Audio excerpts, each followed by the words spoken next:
he learned to see the grains. And as he saw the grains, he was able to catch a small glimpse of the world.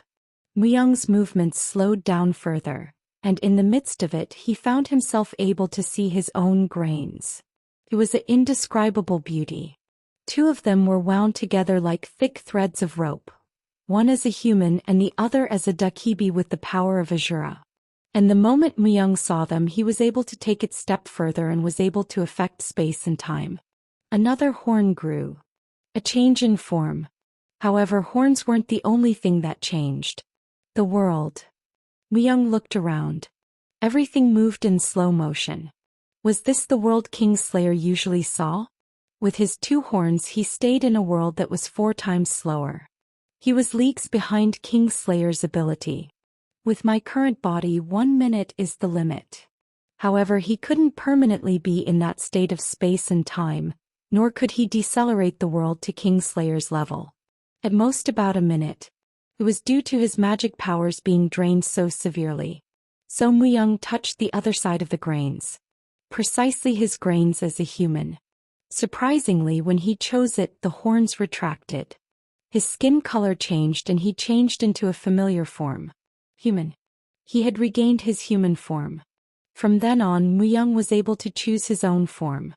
Was it because I awakened the grains of the dakibi form? When the horns sprout, time and space automatically slowed down. He was able to change forms freely, but the problem was that if he was to change into the form of a dakibi, his magical powers and mental strength would drain in the blink of an eye. Although it wasn't clear, it became necessary to distinguish between human and dakibi forms. So if it wasn't for a special reason, he decided to stay in human form. The top of my head feels empty.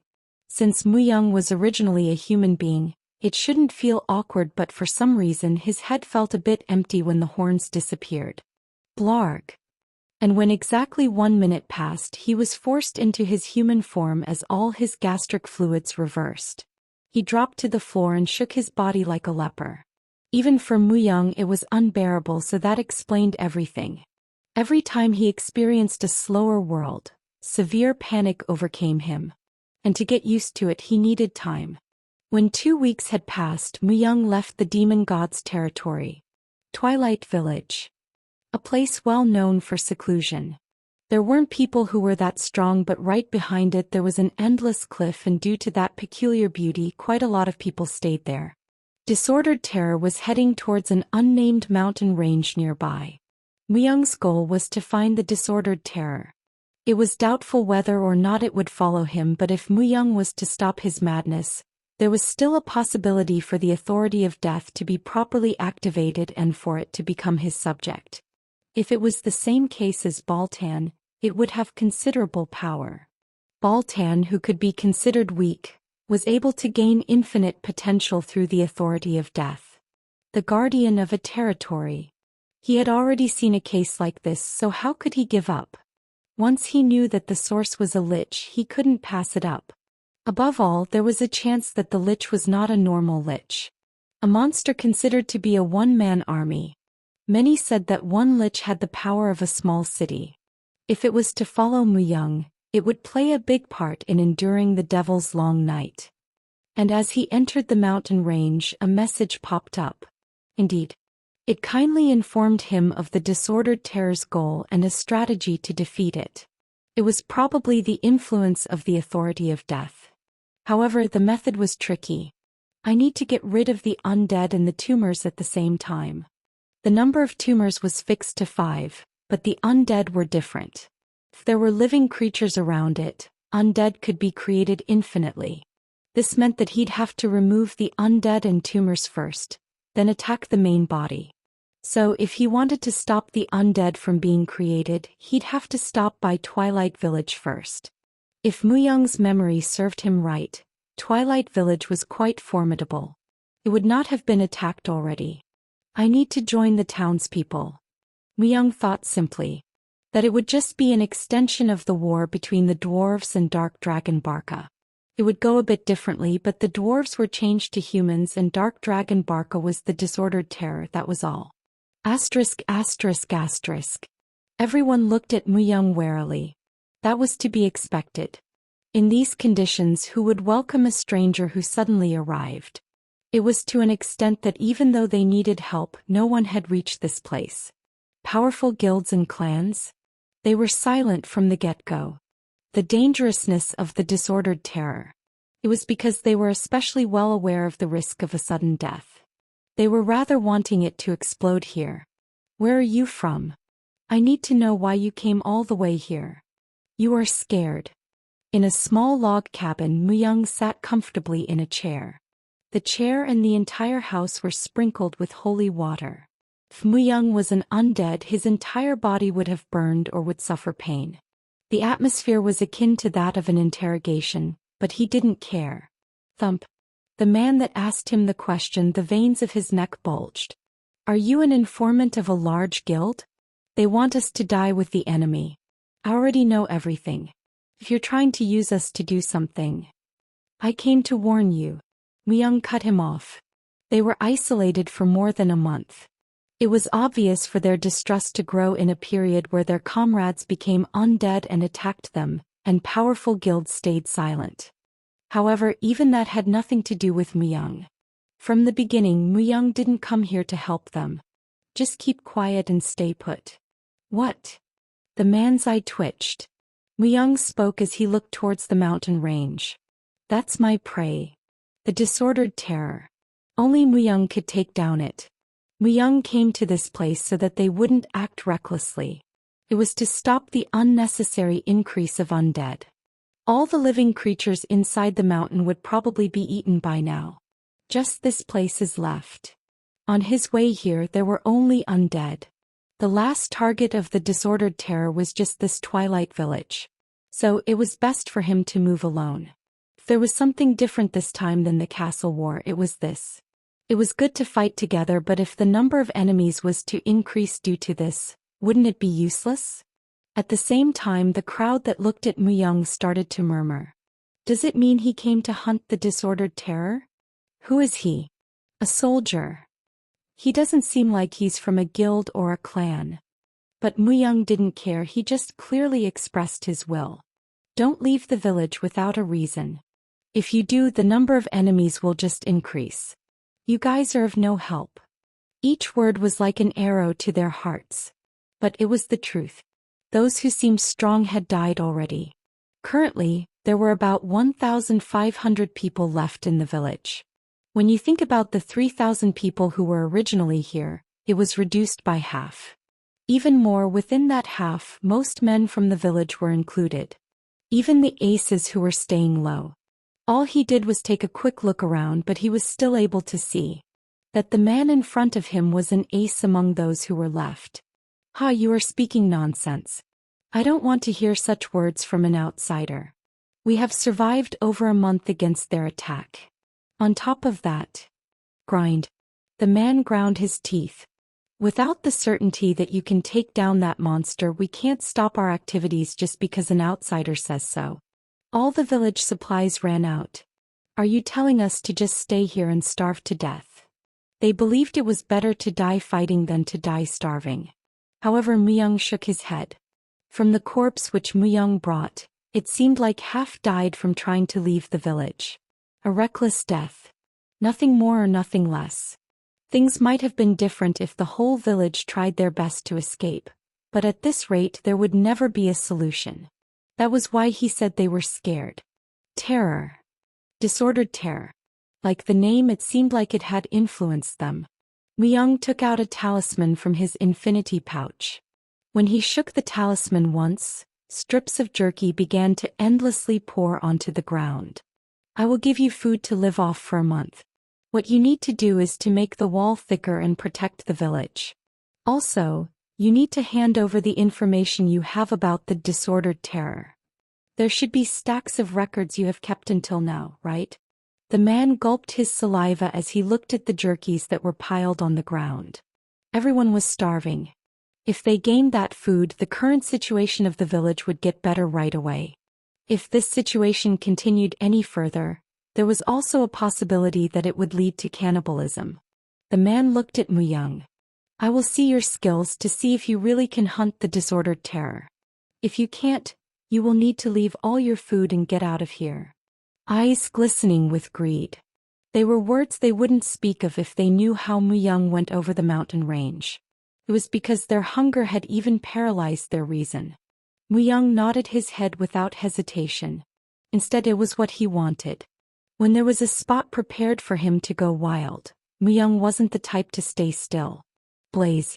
A red dragon wrapped itself around Muyang's whole body. The soul of Dark Dragon Barca. At first he didn't know what this dragon was, but after understanding grains he was able to figure out what dragon entered his body. Barca. Its physical body had all disappeared, but its soul left behind and entered its heart. As Muyang fully absorbed the heart, the dragon's soul had also become his subordinate. As long as he had magical powers, it was quite useful as it automatically blocked and attacked once. Dragon. It's probably just a skill. Ryupin wouldn't lose. The last hope of the village. It was the man who questioned Muyang. Everyone thought that the man wouldn't lose. Strange. Muyang rubbed his chin as he looked at the weapon the man took out. He was holding an unusual-looking Pudeo. 1. The blade had become rusty and it had been overused, to the point that it resembled a club more than a sword. It looked like it was specialized for close combat. I only know how to fight dirty. I don't know how to hold myself back. Don't blame me even if you die. Ryupin, the man, started to talk. A dirty fight. It was the type of fight he practically had no experience in. Like the word itself, it was basically a dogfight. Muyang enjoyed fighting using restrained attacks and blocks. A dogfight was far from his preference. However, it was also the first time he had seen a person who specialized in dirty fights. He also seemed like he spent quite a long time in the underworld. No less than 20 years.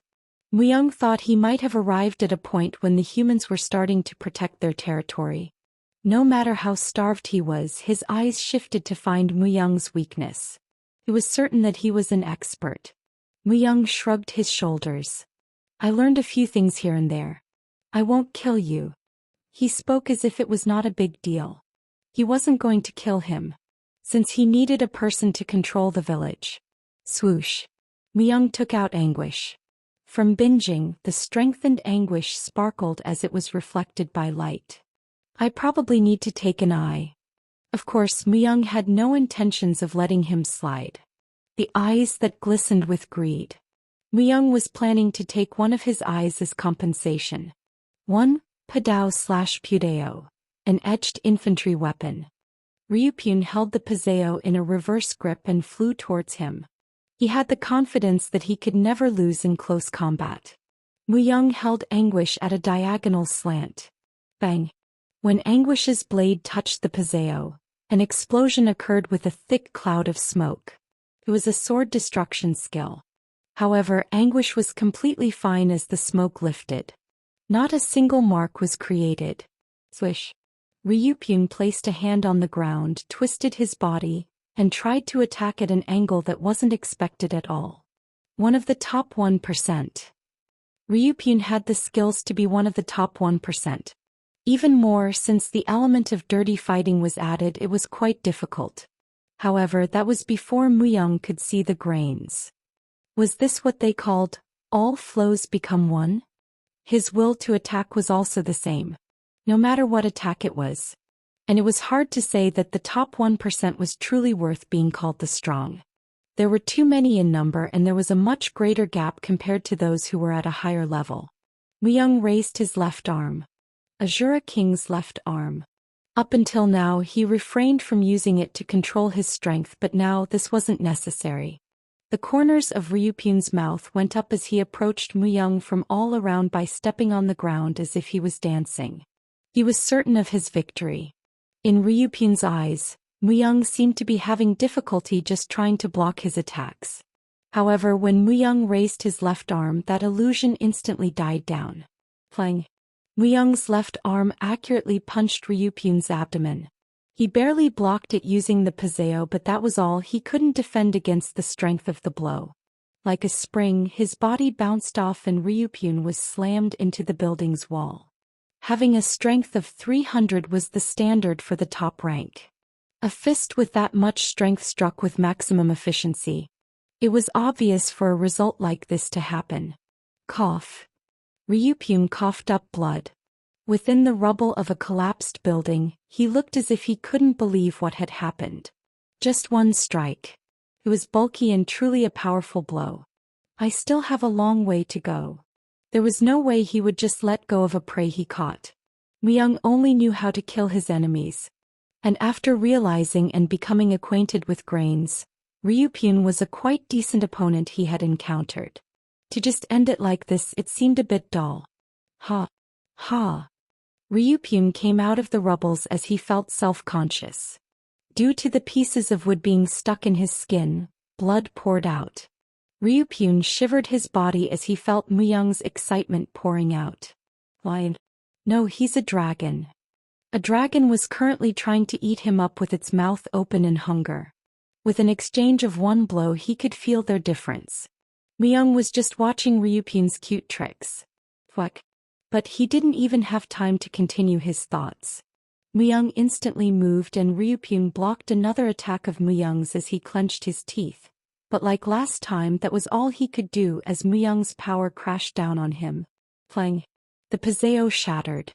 Like a mirror, it created a crack before it shattered into pieces. Ryupyun's eyes greatly widened, but the next part was the problem. It was impossible to fight against Myung without a weapon and just bare hands. Although he was trying to scream stop, Myung was one step faster. Step. Gah! It pierced his eye. As Myung took out anguish, his eye came out as well. Myung didn't care if Ryupyun screamed, he held his eye with his left hand. Does anyone else want to test me? Pup. As he placed his strength, the eyeball was crushed hopelessly. As if he was provoking others, he looked at each and every person. This time it ended with just one eye, but from now on I will take the person's life. The silence continued. It couldn't be helped. Ryupyun was the strongest person among those who were left. And the fight ended without allowing him to oppose Myung even once. It seemed like he was doing well at first, but that was nothing more than an illusion. What was scarier was Myung's composure. The composure that can only be felt from the strong. Although Twilight Village was at the outer edge of the great city, you needed to have some degree of fighting power to come to this place. Everyone who went there had lived in the underworld for at least 3 to 5 years. Of course, this gave them a form of insight on these kind of people. It was one of the basics expected from an adventurer. Even in their eyes, Myung didn't show his full strength. If he did, there would be no way to explain his composure. As Myung felt all the eyes looking at him, he laughed quietly. The house I'm staying in and the information about the disordered terror. Give me those 2 things. Also, it is best to not forget about my advice. Advice. Was he talking about the advice to not leave the village? Or was he talking about the warning he gave with his actions? Either way, this person was dangerous. The villagers all made that tentative conclusion. However, they couldn't turn on him either. Literally, you could say they were scared into submission. Over 1,000 people just looked at Myung without a sound. A small cabin at the end of the village. It was the residence given to Myung. Not bad. He thought a few would resist and complain, but it seemed like they decided to compromise with reality, as they quietly gave him this place. If there were to be more victims, they would instantly make a path for the undead. It was definitely crude but effective. If he was to try and persuade them through conversation, it would have taken a long time. This method was perfect for Myung. My name is Young Mei. In addition, there was a woman assigned to Myung. A young, pretty woman with a heart full of malice. She appeared with her long hair tied up and wearing a bracelet and a necklace. Her actions were well-mannered, but her hidden intentions were better kept than expected. But to Myung, her intentions were obvious. Using tricks like her beauty to get rid of him when he becomes dangerous. However, Myung wasn't the type to be swayed by a woman. As Myung looked at her with an expressionless face, Yang Mei spoke. I will give you the information about disordered terror. What are you curious about? How many were attacked? A bit over 1,500 people. 1,500. It was a smaller number than he expected. It meant that they didn't just thoughtlessly waste lives. The undead Muyang took care of on his way here were less than 50. Within the mountain range there were still a lot of undead left. On them, the authority of death doesn't work. Since they weren't undead made by him, the Death Lord's skill also didn't work on them. It had its own personal undead-related skill and was using it, preventing Muyang from converting them to his side. Muyang continued to talk as he felt a bit sad about being unable to take control over them. How much do you know about the tumors? The disordered terror has a total of 5 tumors which it uses as its subordinates. Be more specific.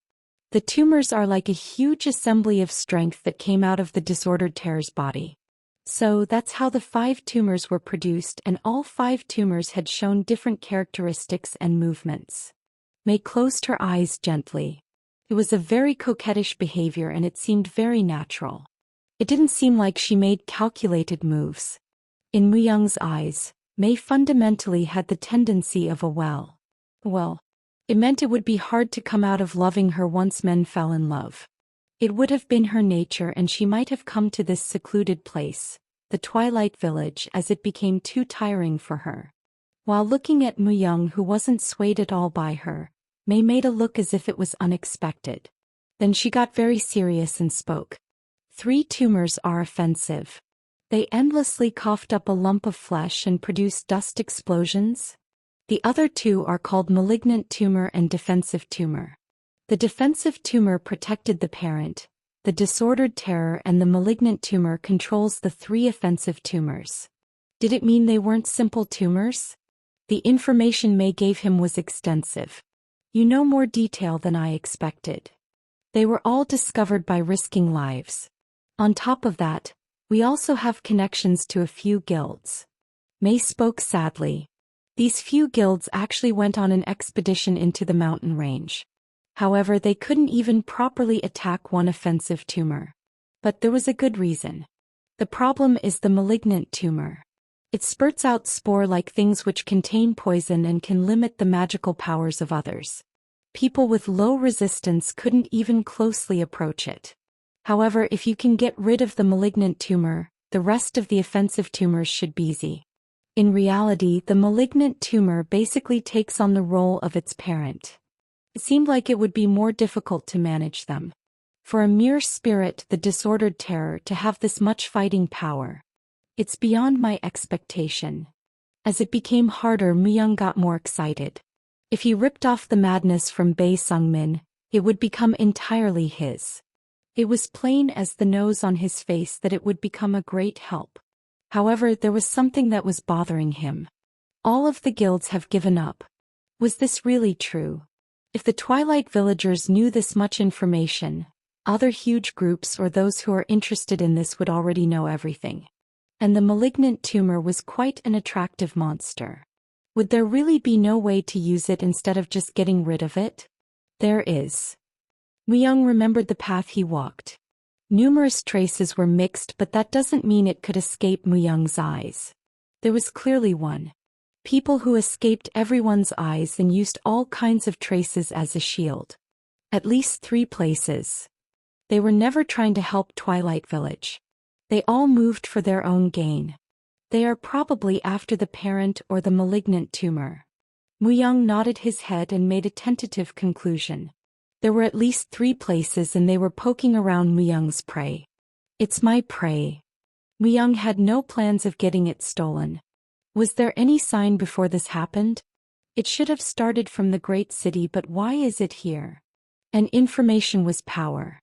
He would have a rough idea as to which specific group was after the disordered terror the more he listened to May's information. Even May tried to explain it to him the best as she could.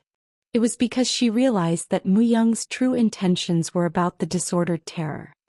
He will die either way. But she didn't have the slightest bit of expectation that Muyang could solve this problem. For May it was like passing time. Or else she would worry and have her heart in her mouth, wondering when the undead would attack them next. At least she could remove those thoughts when she explains things to Muyang. Crunch. Those who painted blood on their faces like a tattoo were moving as they stepped on tree branches. They all wore lion skin and grew long nails. The Beast Clan. Like the name itself, a place where beasts were gathered. Even among the clan, they were the ones who acted only when they were given a secret order from the head of the clan. Stomp. As one flew up after stepping on a tree branch, a dagger instantly flew towards him from afar. The man who was struck by the dagger dropped down to the ground and died. He had died instantly. The man who was in the lead looked towards the direction where the dagger flew in. A dagger faster than the wind. It's an ambush of a special assassin. Swoosh. The nails had gotten longer. Fwing. Fwing. A group of 10 men quickly headed towards a location as they dodged the daggers that were continuously flying towards them. However, within the bush there was no one. Where did he go? Arg. Before he could finish his thought, a man let out a death cry. A Dakibi? He quickly turned his head to check his opponent. However, that wasn't all. The Dakibi with 2 horns moved slowly. No, it seemed like he was moving slowly. However, before he was aware of it, the Dakibi was pushing a sword towards his collar. Push. Blood gushed out like a fountain. The Dakibi with 2 horns was of course Muyang. After getting rid of the 10 people, Muyang returned to his original form. Gasp. Ha. Muyang breathed heavily. He felt completely deprived and his stamina disappeared. Although he got rid of the 10 people at once, it seemed like this was his limit. Secret Beast Squad. After noticing their identity, Muyang smiled. Those who only moved from the orders of the head of their clan came here. With this, 3 from the 5 great clans. The Beast Clan was one of the 5 great clans. Muyang believed that there were at least 3 clans from the 5 great clans. Lawless, Beast and Rain clan. The culprit is among them. He thought that the culprit that kidnapped Bae Sungmin and made him into the Disordered Terror was among these 3 clans. It was quite interesting. Was this work that worthwhile for 3 of the 5 great clans to act secretly? It seemed like there was something more which Muyang didn't know about. However, he could act rashly to show off his identity. He would approach them more quietly than anyone else, so that they couldn't do anything by the time they sense him.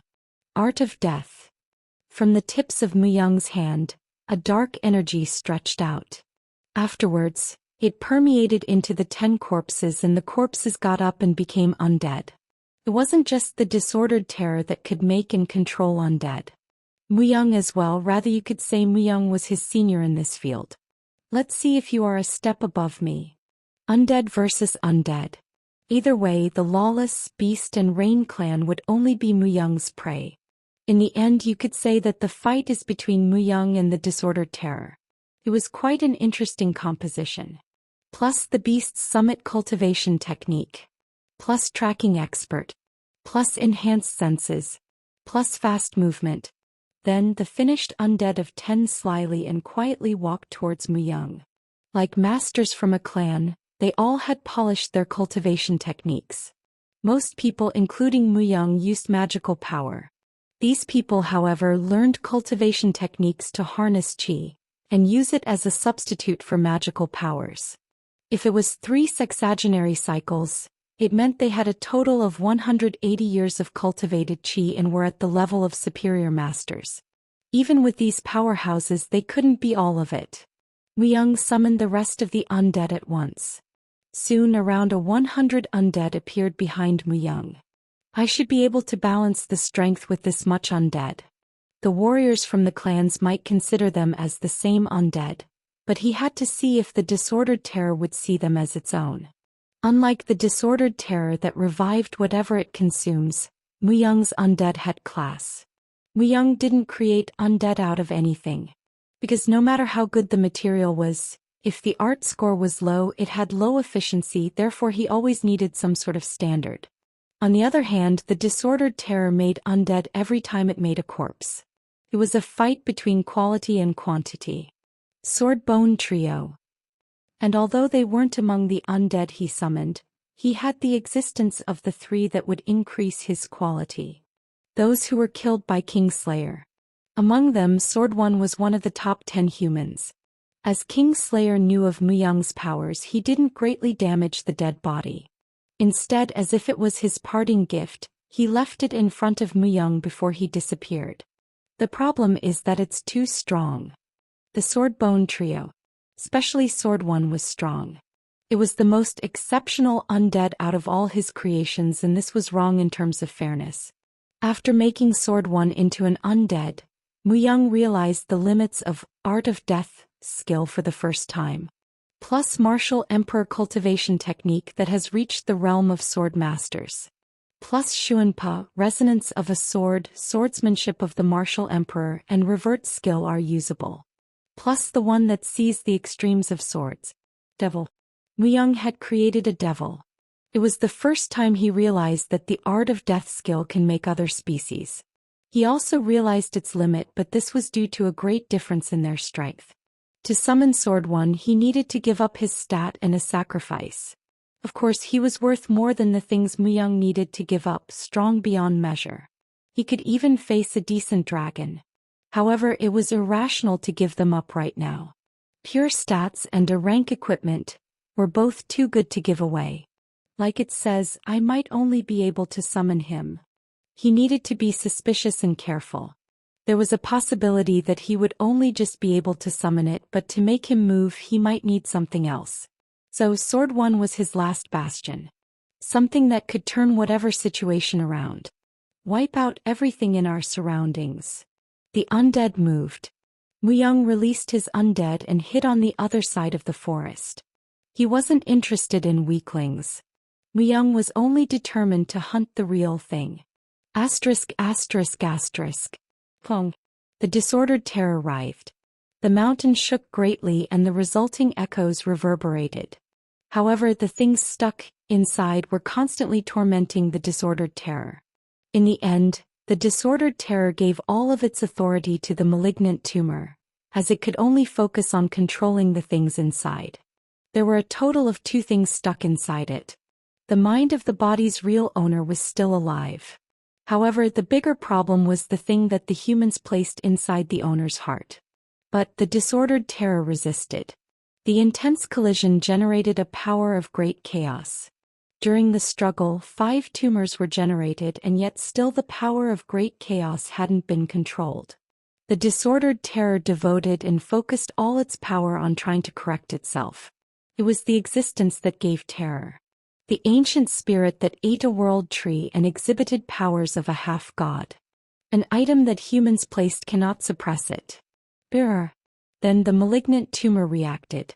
The malignant tumor was the lump of flesh that was entrusted with all authority from the disordered terror. It became a tower, the size of a mountain, and looked down on everything. But the malignant tumor reacted to the appearance of a new enemy and was asking the disordered terror on its opinion. It seemed like it didn't know what to do as a similar undead appeared. As the malignant tumor was just born, it was weak in making decisions. Inevitably, the disordered terror gave a few absolute guidelines. Annihilate all enemies. Use all the enemies as food. Evolve endlessly. And in doing so, become a world tree. Asterisk.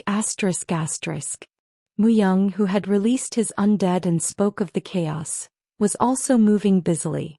First, Muyang hindered the lawless Beast and Rain clans. Other groups were indolent and didn't act. Only the clans secretly entered and were looking for something. Muyang was very curious about what that something was. Since it was top secret, inside information, it was highly unlikely for those who came here knowing of the exact circumstance, but they would at least know what they are after. A job that the elites of the 5 great clans need to act on.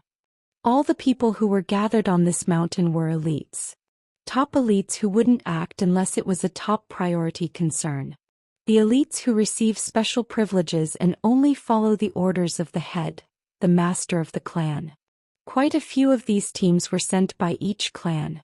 The 10 people from the Beast clan were the lowest in rank and didn't even know what they were looking for, so he needed to distinguish the real gem from the fakes. Of course, he believed the cause of it all to be the lawless clan, who sent the Sword Bone Trio to find a world tree, but he first needed to find out what the other clans were trying to achieve for their own gain. From the shadows, spying on a new group, Muyang looked at them from the front one by one. What's wrong? I can feel someone's gaze. About 20 people wearing blue hemp clothing.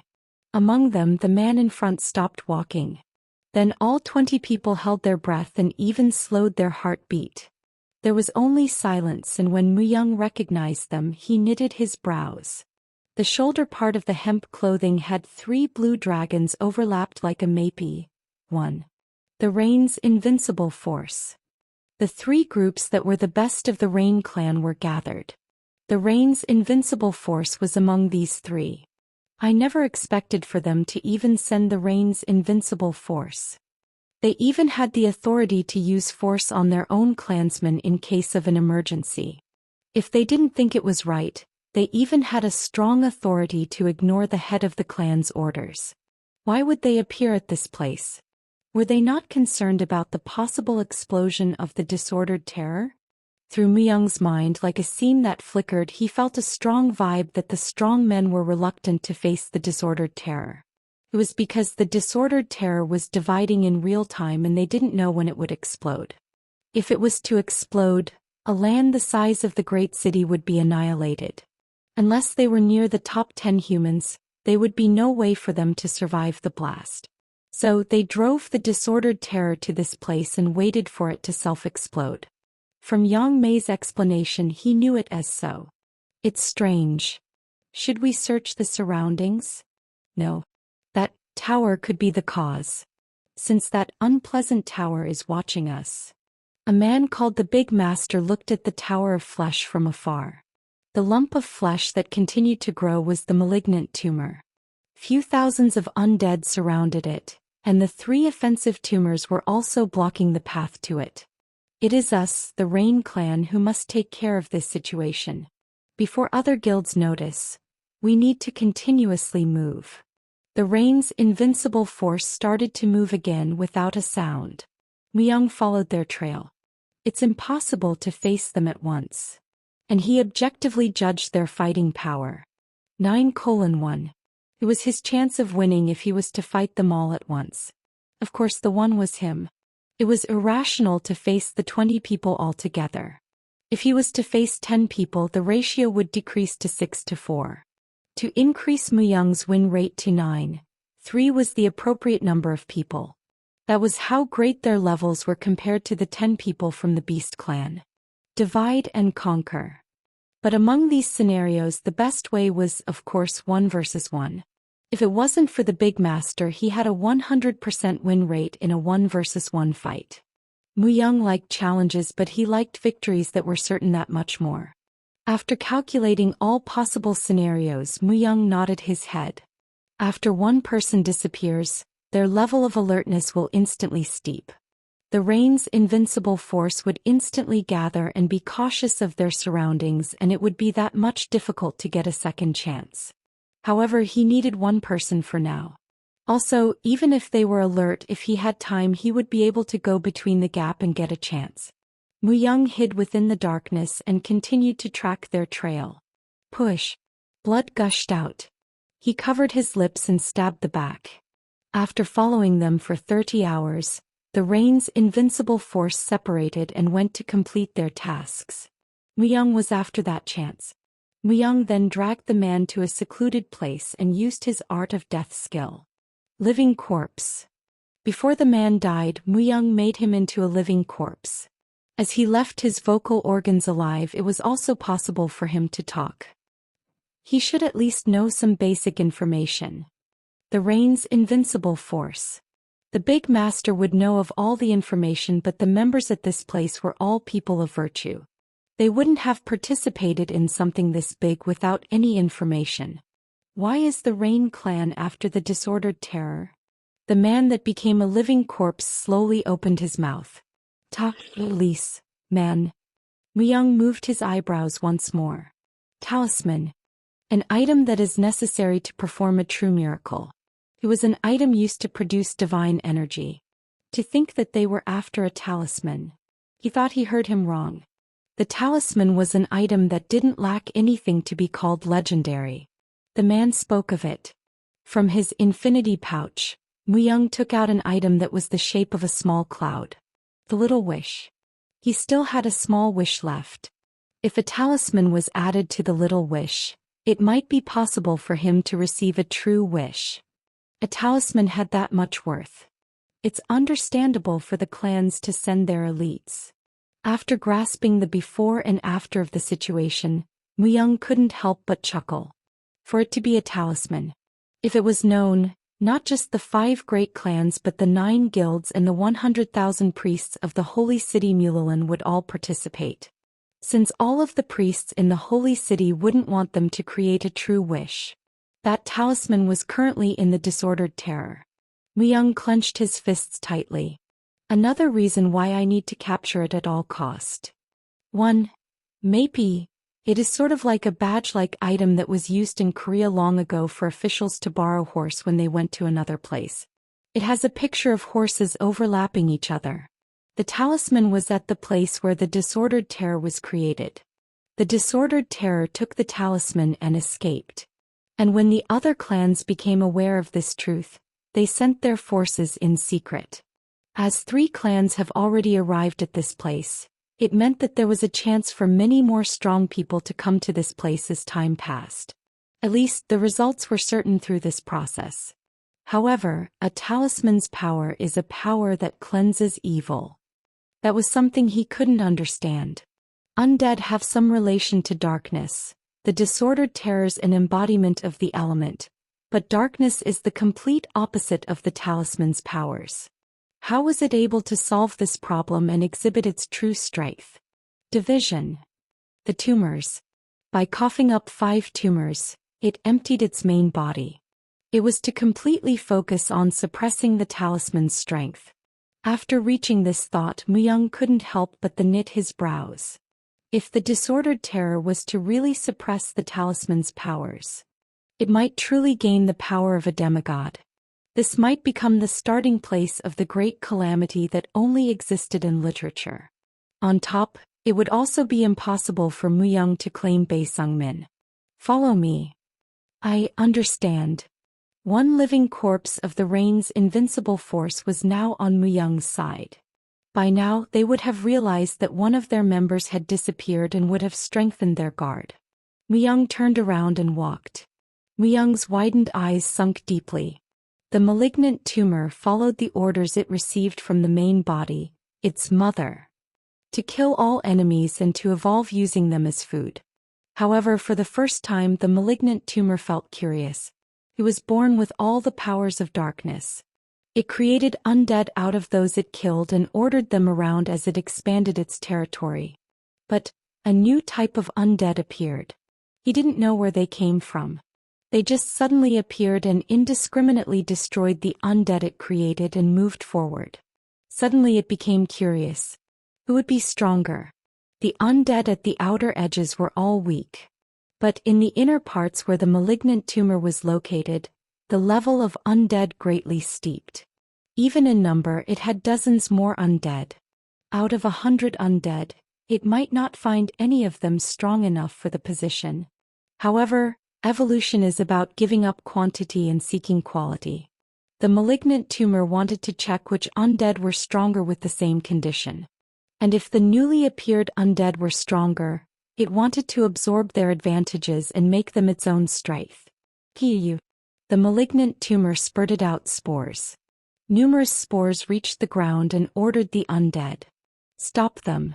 Only the undead with a number, go and face them. The offensive tumors are to eliminate humans. Muyang could also feel that the tides of the war were slowly changing. Numerous undead were slowly backing away. If he didn't continuously check the battle, it wouldn't have been noticeable, but all of the enemy undead were acting in a similar manner. Their orders have changed. Muyang rubbed his chin. It was hard to estimate what the disordered terror's intentions were. However, it wasn't like they completely backed off. It was because new undead appeared to replace them. Even the number of undead were similar to how many undead Muyang had sent. It took back its weaklings and brought new undead. He wasn't sure of its true intentions, but he understood what it was trying to say. In short, so you want to fight? Young chuckled.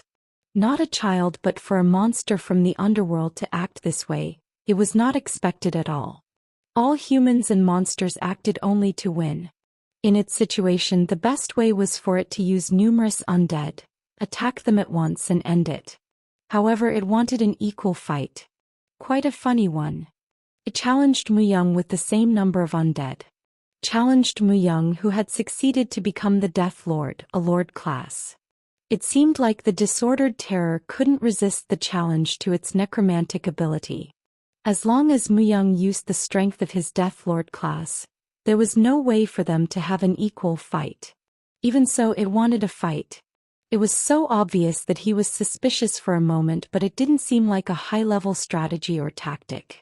Not just that, but the 3 huge lumps of flesh that were the offensive tumors were moving and attacking the humans. But the place where only Muyang was located, it didn't attack. It was for a fight between the undead. I can't turn down the fight. If it provided him with these conditions, how could he not accept? At last, from the opposite side, a skeleton styled as a king popped out and stirred up the battlefield. I'm the Skeleton King. I'm the 5th strongest undead. Where is my opponent? Its ability to speak was also excellent. A skeleton at least 5 m tall with a ragged but sharp horn-like bone on its head was dual-wielding swords made of its bone. A king mutant. As Muyang took out and shook a talisman, a huge mutant appeared. An undead that still had traces of stitches all over its body and shaggy hair on its face. A thing that was blazing in flames and had a rare king title. A king mutant. When he faced the dark dragon Barca, most of the flame mutants died or were greatly damaged. He gathered their leftovers and created this thing. Stomp. Give me your command. A foreign and completely shady voice hit his eardrums. It was a voice that naturally gave people goosebumps, but Muyang didn't pay attention. Face their Skeleton King. I will execute your order. They both held the title of king.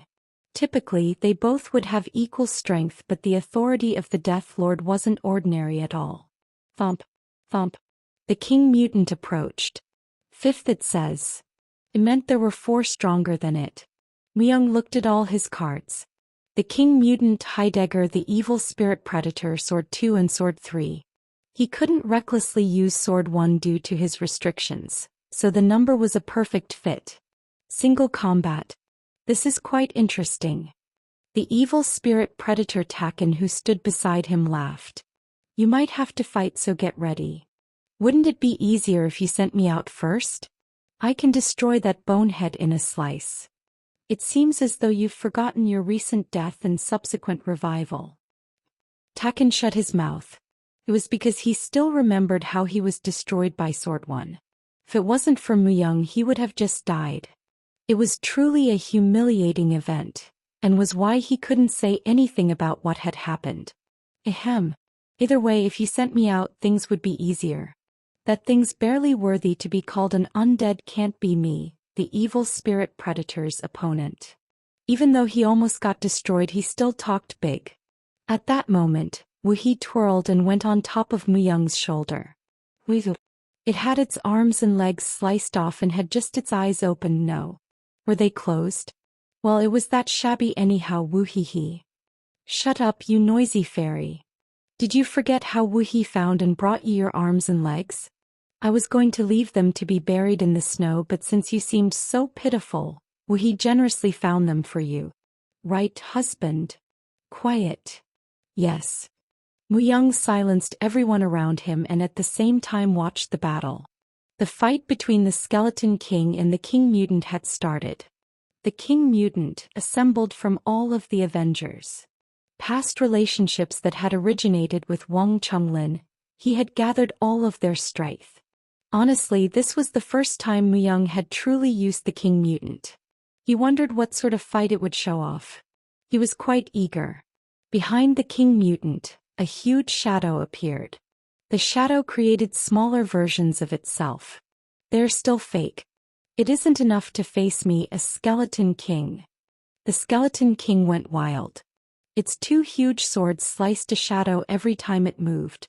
The 10 imitations suddenly disappeared and the king's skeleton smirked. With just imitations, this would be the limit. Is this all you got? It was clear that it was disregarding and looking down on its opponent. However, the king mutant didn't reply. Instead, it once again created more versions of itself. Imitations again. It's useless. The skeleton king swung his 2 swords again. Whir. The 2 swords twirled and eliminated the imitations one by one.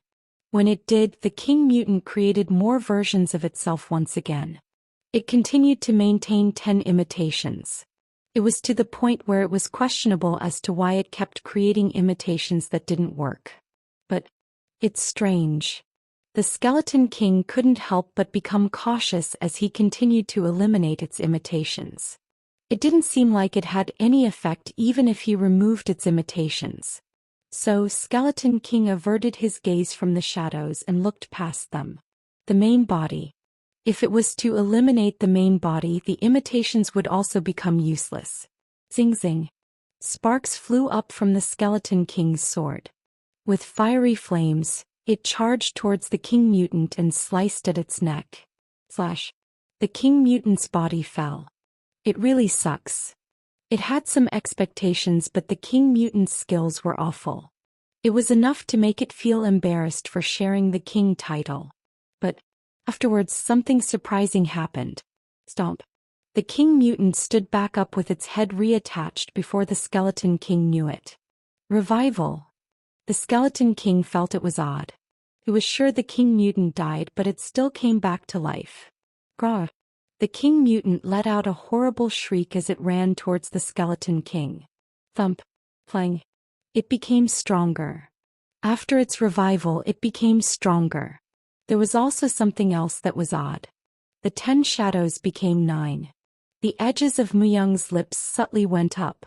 The King Mutant had the will of avengers. To avenge, its prerequisite was to die. And the King Mutant grew stronger as it resurrected from death. By the exact number of shadows, at most, it could resurrect 10 times. It wasn't making shadows of itself but was showing the number of lives of the main body. A type of bait.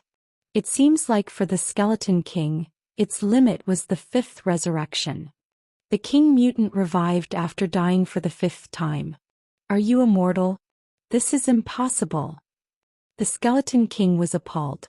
But that was the end. With an overwhelming difference in strength, the King Mutant dismantled the Skeleton King's bones. Kwawewa. The King Mutant cried out. It was a cry of great victory that echoed through the entire mountain range. The malignant tumor's mind was completely focused on Muyang's undead, having lost interest in the late Skeleton King's side. An undead with the authority of an immortal. Was that even possible? It didn't simply recover. It really did revive itself. A power strong enough to reverse time happened due its creation as an undead. Afterwards, the malignant tumor noticed that the 10 shadows were reduced by half. But then realized. Each of those 10 shadows reflected the King Mutant in a different time. It divided the time and fixated it. If it died, it just needed to return to a different time of another shadow. However, was that possible? Just by making it into an undead, was it able to perform that way?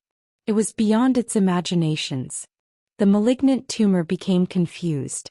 It was impossible with the strength of darkness it had. The strength of darkness that the ancient darkness spirit had was beyond one's imaginations. But it didn't even know how to take in this information. It needed a bit more information. As the malignant tumor became confused, a nearby undead got up from its spot. Now it's my turn. A vampire knight.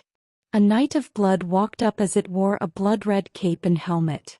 The King Mutant had strength to spare. However, Muyang didn't allow it to compete in the second fight. Just because it had the fighting power, it wasn't everything. Instead, you could realize the true difference in level by it not having anything left to show. A vampire knight. A guy that was born after drinking the blood of 1,000 men. Now is the time to send me, no? Taken was excited. He enjoyed fights with strong opponents. Although he had a weakness that he threw caution to the wind, You couldn't just look at his aggressive attitude as a bad thing. He turned his head and looked at the appearance of a new enemy. A vampire knight. The thing that had a blood-red helmet stood idly in the middle of the battlefield. It was unexpected to see a vampire-type monster. Can it make anything into an undead? A vampire is considered an undead, but undoubtedly it was a citizen of the night. A corpse revived by blood. But it was classified as an elegant and detached species. As they were small in number, there wasn't much known about them. In the past, the person who had the necromancer class couldn't make a vampire. One fortunate thing was, it isn't a Jinzo. That it wasn't a Jinzo, which was known as the first bloodline. A Jinzo was able to lead a group. Also, a Jinzo vampire had strength similar to a dragon. If it isn't a Jinzo, it was worth facing. Sword 3. Like, a knight wearing black armor with its head held by one of its hands appeared. Sword 3. He had changed into a Dullahan. He was a perfect match against the vampire knight. Tisk Tieske, you're just asking for trouble. If I go out, it would have been easy. Taken smacked his lips as if he felt a bit sad. It seemed like his hands itched to fight. However, to make it realize the difference in their level, Sword 3 was the best. He was a bit weaker than Taken, but Sword 3 had something special to fill in the gap. Myung once again looked at Sword 3. Show it what you got. Like, Sword 3 held his great sword upright and slowly walked up and fought against the vampire knight. The vampire's blood summoned lesser creatures of the night. The vampire knight cut its own wrist and called out red monsters. Afterwards, it solidified its blood to make it as sharp as a sword. It showed movements of swift and sharp penetration. On the other hand, Sword 3's movements were bulky. Thump. Every time it moved, the ground was dug up. Show me more. My master wanted to gain more from this. Afterwards, Vampire Knight's blood made a shroud and wrapped it around Sword 3. Sword 3 couldn't move for a short while. However, shortly a small wavelength flowed out of Sword 3's body. The wavelength created resonance and stole the initiative of the blood. The shroud of blood visibly collapsed and the Vampire Knight's eyes widened. Blood was the symbol of a vampire. And that initiative was momentarily taken from it. It wasn't possible. Like that. Sword 3 moved.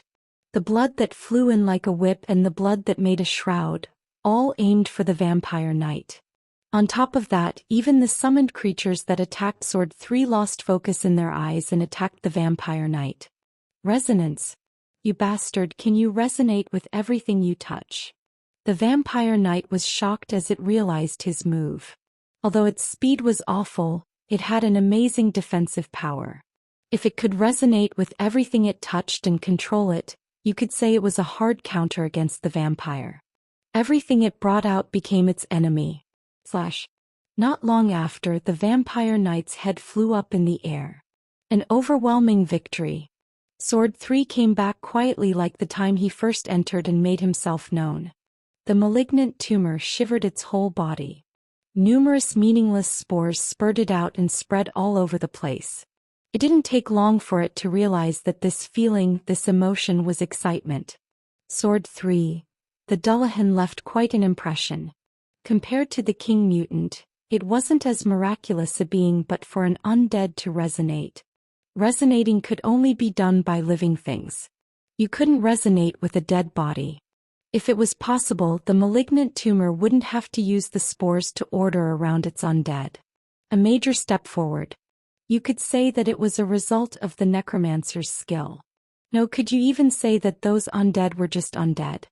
The malignant tumor felt a new possibility as it watched the King Mutant and the Dullahan. The possibility that it could evolve. It couldn't just back away like this. This couldn't be all. It wanted to see even more. It was trying to see numerous changes and absorb it as its own. However, it couldn't send out another candidate. Humans. Among them, humans that were considered quite strong had trespassed its territory. Ki. The malignant tumor called out to the offensive tumors. Eason, the big master of the rain's invincible force, was watching every move of each tumor. and he instinctively knew that this was the best time to attack the malignant tumor. Normally, the offensive tumors thoroughly protected the malignant tumor, so it was impossible to approach it. However, now the way to it was completely empty. Like the wind, he quickly ran through the middle. It was a light body technique that reached the peak. Undead are fighting each other? Afterwards, Eason noticed a fight among the undead. He had no idea why the undead were fighting each other. However, more surprising was the man that stood behind them. There is a person. Did that man bring a different type of undead? However, there was more than one undead surrounding him. They didn't seem like a corpse that a normal corpse sorcerer could control. Necromancer. Besides liches, there were no necromancers among humans. Within the past 50 years, no one appeared with a necromancer class. However, no matter how he looked at it, it was impossible to explain the situation unless he was a necromancer or something similar to it. Eventually, Eason and the man's eye touched. His deep and empty eyes were stuck deep inside Eason's mind. Right now, the malignant tumor is more important. Eason made an effort to ignore the man's gaze. He had no time to face him. There were many things he was curious about, but it wasn't as important as the malignant tumor. Since he couldn't be certain of his victory if the offensive tumors were to attack. Spread out for great sky sword display. After hearing the orders of Eason, the 20 members quickly divided and lined up in a wave like a form. And instantly as they reached the tower that was the malignant tumor, they pushed like a typhoon. Myung looked at the third party that suddenly cut in. The Rain's invincible force. They managed to squeeze in through the gap. And it seemed like their success rate was also quite high. They were the best elites of the Rain's invincible force, and they were quite smooth at attacking like this. It seemed like they were successful quite a few times fighting against strong opponents. Myung rubbed his chin. What should I do? He didn't expect the Rain's invincible force to barge in at a time like this. It seemed like they were successful in escaping the area of the offensive tumors.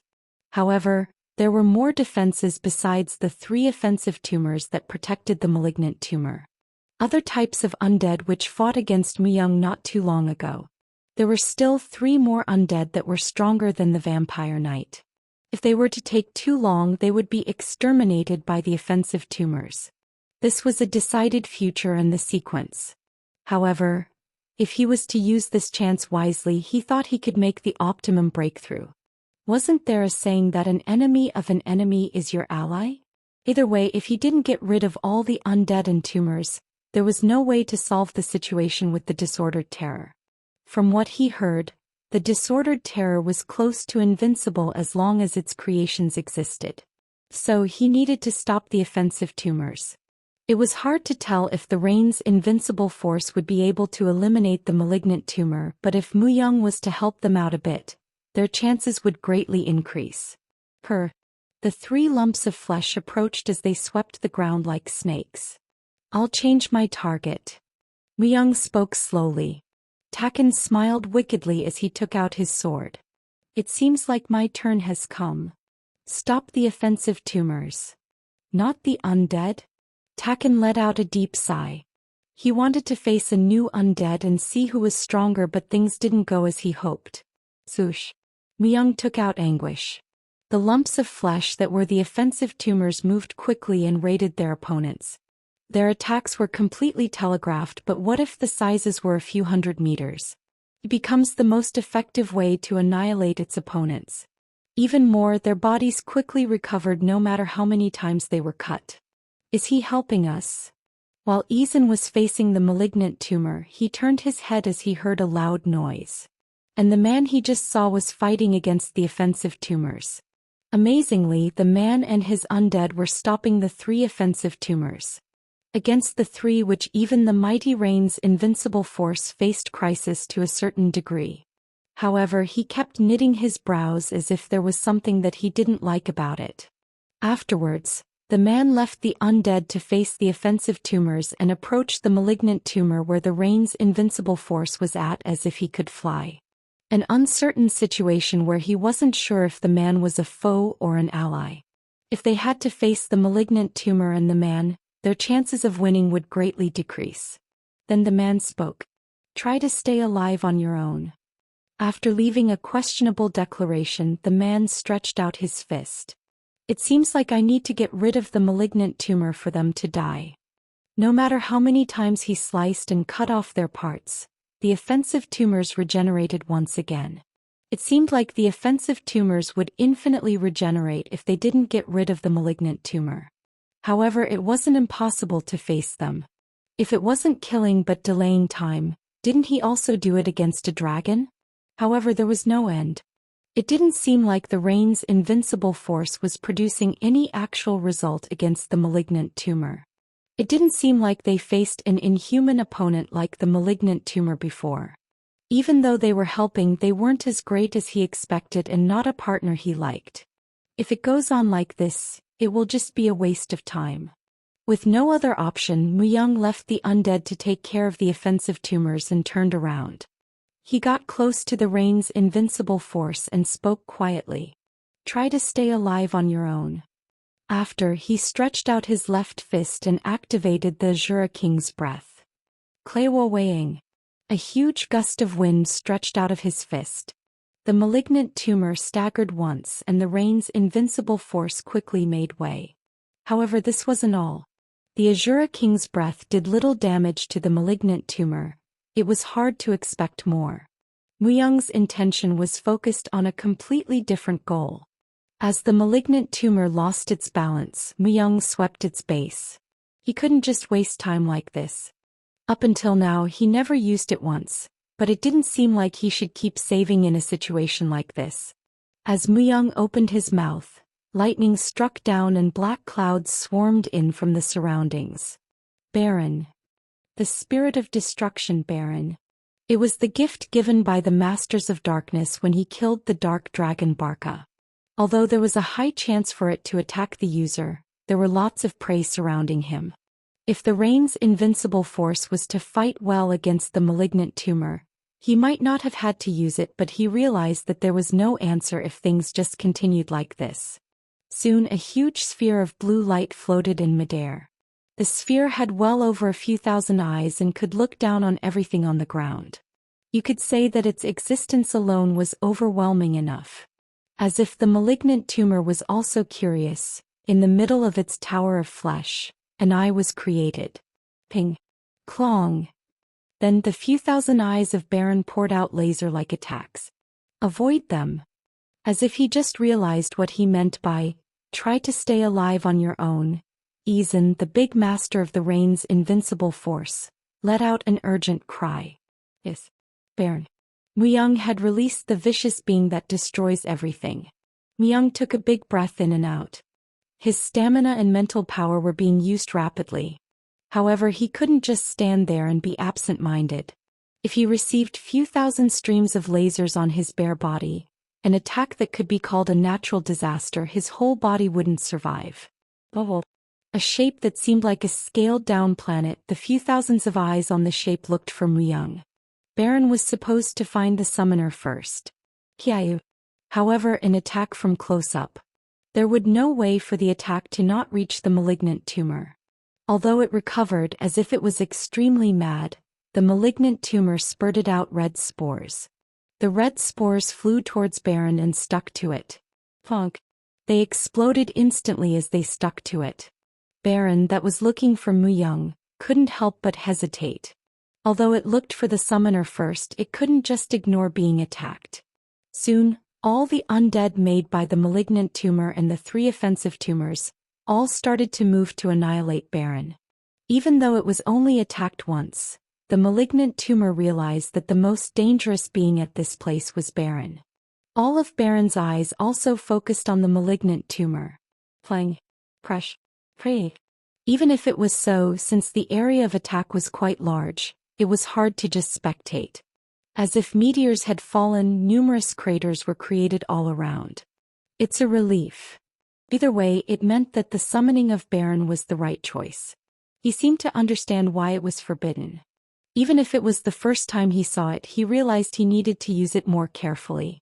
Make way. Get back. From every direction, undead gathered and the rain's invincible force started to quickly leave their position. With Izin's order, they resisted the wave of undead. While reducing his presence as most he could, Muyang quietly followed the path that they opened. But Izin didn't just avoid the undead. To use this opportunity, Izin used his head. I'm better off with this situation. The malignant tumor and the unknown monsters fight. Within that time, the main body, the disordered terror, was defenseless. Of course, there was one defensive tumor. The thing that protects the disordered terror with its huge mountain-like form. It had the immunity effect on almost every attack. Not just that, but the malignant tumor continuously kept a close eye on the main body. That was why there was a need to get rid of the malignant tumor first. However, due to the fight with the malignant tumor and the monster, the main body was now defenseless. The defensive tumor was like the name itself for defense. If it's me, I can get through it. Izin specialized in breaking through barriers or seals. He thought that he could get rid of the defensive tumor while the malignant tumor was occupied. Izin took out a talisman. Our target is the disordered terror. From now on, we will resume our plan. Rip. As he ripped the talisman, a fog-like substance appeared on every member's body. The fog slowly removed their existence. Afterwards, no one could find them as they completely disappeared into their surroundings. Except for one person. After finding out the movements of the rain's invincible force, the corners of Muyang's mouth rose. He quickly found out where they were headed. They are planning to attack the disordered terror during this time. It wasn't a bad decision. Since they would know more information about the disordered terror than him, they were going to freely take the disordered terror while the malignant tumor fought the Baron. But would that really go their way? Taken, it's now your turn. After stopping for a moment, he called over all the undead that survived. Taken raised his sword. His turn had finally come. What do I need to do? Hunt all the humans hiding in the surrounding mountain. The soldiers of the 5 great clans who were hiding within the mountain range. If they were to be left alive, they would become variables. He refused to worry about that afterwards. And to assign this work, Taken was the right choice. Since he had the highest intelligence among the undead and could use numerous evil spirits. Human hunting. He didn't seem to like it very much, but it wasn't completely unacceptable either. Since he had mostly been watching until now, his body was itching. Take Sword 3 and the King Mutant. You will need to move as effectively as possible. It's sufficient for me to go alone. I'm not doubting your skills. But there are a larger number of people hiding. Taken, what I mean is for you to give orders and strike the locations where the humans might be hiding at once. You mean for me to use both strategy and tactics? Well, for an intellectual king like myself, the two are both indispensable things. Taken had a grand goal to raise his own empire in this world. This was also the reason why he called himself king and was stuck up. In reality, Taken was strong. Muyang knew that he had become much stronger than when he was fighting against the Swordbone trio. And Taken didn't really hide it either. When it comes to secret weapons, he is one. As if he now had some interest, Taken nodded his head. Wait for me.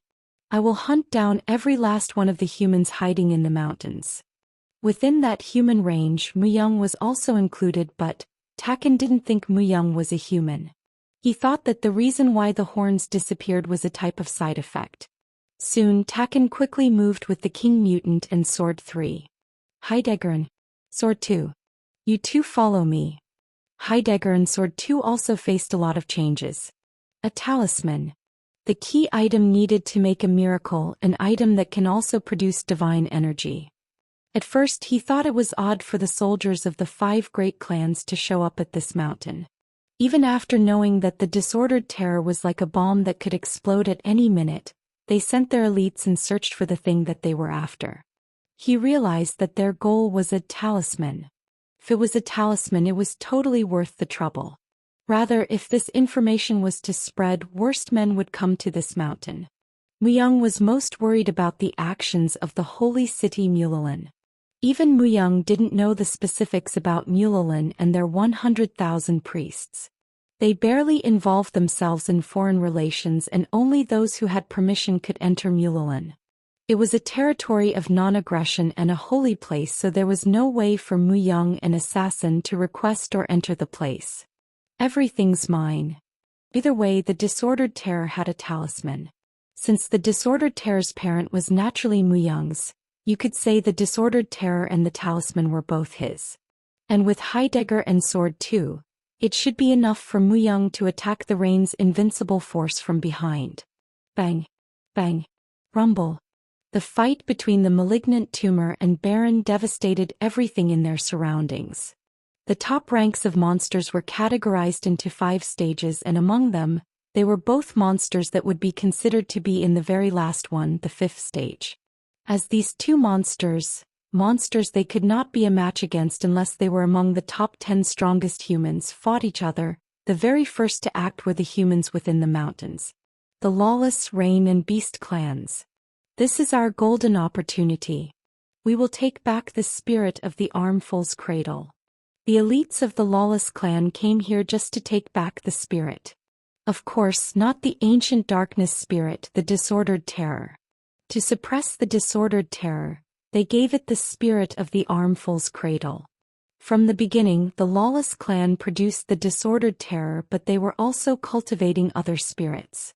Among them, the Disordered Terror and the Armful's cradle were 2 that produced the most results. However, the spirit of the Armful's cradle wasn't fully cultivated. In the end, it wasn't able to fully suppress the Disordered Terror. They needed to regain it.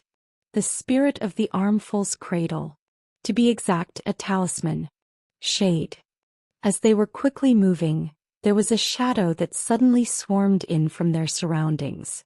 At first they thought it was a shadow form monster, but it felt strange. It felt darker and close to evil. They were evil spirits. And the evil spirits gathered to create a black circle, and a Death Knight appeared as he was created from above the circle. A knight that had a sword and thin black armor. A Death Knight. Did the malignant tumor even make a Death Knight? It's just one monster. Get him. The elites of the Lawless class started to attack the Death Knight, Taken. Swoosh. Taken took out his sword. Then the sword resonated. It was similar to Sword 3's resonation but slightly different. Taken was resonating with the world. It was to try and minimize all his movements. What was considered totally impossible as an undead being, he had done it himself. Not just that. The wind flowed beneath Taken's feet. Taken stepped on the wind. He assimilated with the wind. This was the skill Sword 2 used to run, a light body technique. Plang. Plang. Taken's sword moved fluently like a flowing stream. He showed perfect swordplay as if he was going to destroy everything. He moved without the slightest error and ignored the attacks of his enemies. It was an example of Sword 1's self-controlled swordsmanship. Taken's sword instantly slowed down before it sped up. This is still a bit hard. He was able to replicate everything else except Mu Young's ability to manipulate time. That he couldn't copy. A method where you seem to be moving slowly yet overpowering the enemy in an instant. It was marvelous the more he looked at it. Although the source was from Kingslayer's movements were harder to get the feel of than Mu Young's. Either way, if he was to learn this, he felt like he could understand a bit of the King Mutant's way of storing time, but it seemed like he needed more time to achieve understanding. As he smacked his lips as if he felt sad, before he was aware of it, dead bodies piled up. Taken wasn't defeated. I am just paving the road to become much stronger. Then Taken turned around and looked at the King Mutant and Sword 3. Taken was the king of evil spirits. A king who preyed upon evil spirits and ruled over them. You couldn't call someone a king if they stagnated. You also couldn't say that being in deep despair because of defeat was a quality of a king. Taken was getting stronger even in this moment. Like Mu Young's speed steeply. He had no qualms about getting rid of the old and accepting new things. Since it was Taken's goal to become a much stronger and much firmer king. If the king faltered or was ignorant, the country would also break down. Although it hadn't been long since he was defeated fighting in vain against the Sword Bone trio. Compared to back then, Taken was definitely much different now. It felt like the screams echoed in the mountain range. Young soon dismissed his concerns. If it was Taken, he would surely complete Young's orders. Taken is somewhat like me. That he tries to become stronger. That he doesn't disregard any means of gaining strength. Young left him alone.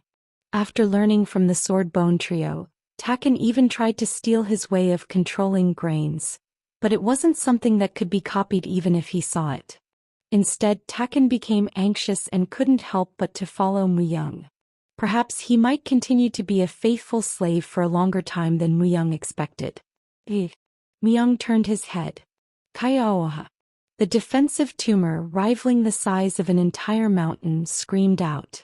The defensive shield was broken through. The rain's invincible force had succeeded. Although they had exhausted close to half of their stamina, they were uplifted. Soon the main body of the disordered terror appeared. The middle was shining. It was a trace of the talisman. Let's go. Swoosh. Young took out Anguish. Although they freely aimed for the disordered terror as Young summoned the Baron, they ignored the fact that behind them there was Young. Even if they did know of Young's presence, it didn't seem like they thought any further, that Young was after the talisman and their backs. They were in a hurry and Young was laid back. This difference would make an irreversible result. The disordered terror was truly grotesque. A giant creature over 10 meters tall was curled up, and as if it had received burns, its entire skin was peeled off. A spear full of light was stuck in it. Although its eyes were both closed, blood continuously flowed down. A form that resembled more of a mummy than a monster. However, the wings on its back caught more of his attention. Was it a hybrid? There were wings, one black and the other white. A form that reminded him of a mixed race of an angel and a devil. However, it was the first time Young saw wings like these besides Saint Snow. But the disordered terror was helpless. After removing the defensive tumor, there was only a weak monster that was continuously in pain. The shining light spear near the heart would probably be the talisman. As Young approached, the very first to notice was Izan, the big master of the rain's invincible force. You are. Izan's eyes widened. The man who had fought the malignant tumor and released the strange spirit was in front of him. Were their goals the same? Although he looked similar to a human, Izan didn't think he was one. It was because humans were unable to control undead freely like him. He also gave off a strange vibe. Even if the man was human, Izan thought that the man would try to get rid of the malignant tumor first. But that didn't seem to be true either. What is the Rain clan trying to do with it? As Young asked while pointing towards the defenseless disordered terror, Izan knitted his brows. You seem to know about us? I know everyone who hides like some rat. It seems like the disordered terror was made in collaboration of the 3 clans. No. Young spoke of his hypothesis. However, he believed it was highly likely. The Rain, Lawless, and Beast clan weren't hostile towards each other. On top of that, for one clan to cultivate spirits and to find hosts, they would have to endure lots of blood loss and sacrifices. Unless they truly did find Bei Sungmin by good fortune, at least few hundreds to some few thousands of people would have died. An act that would eventually be discovered by others.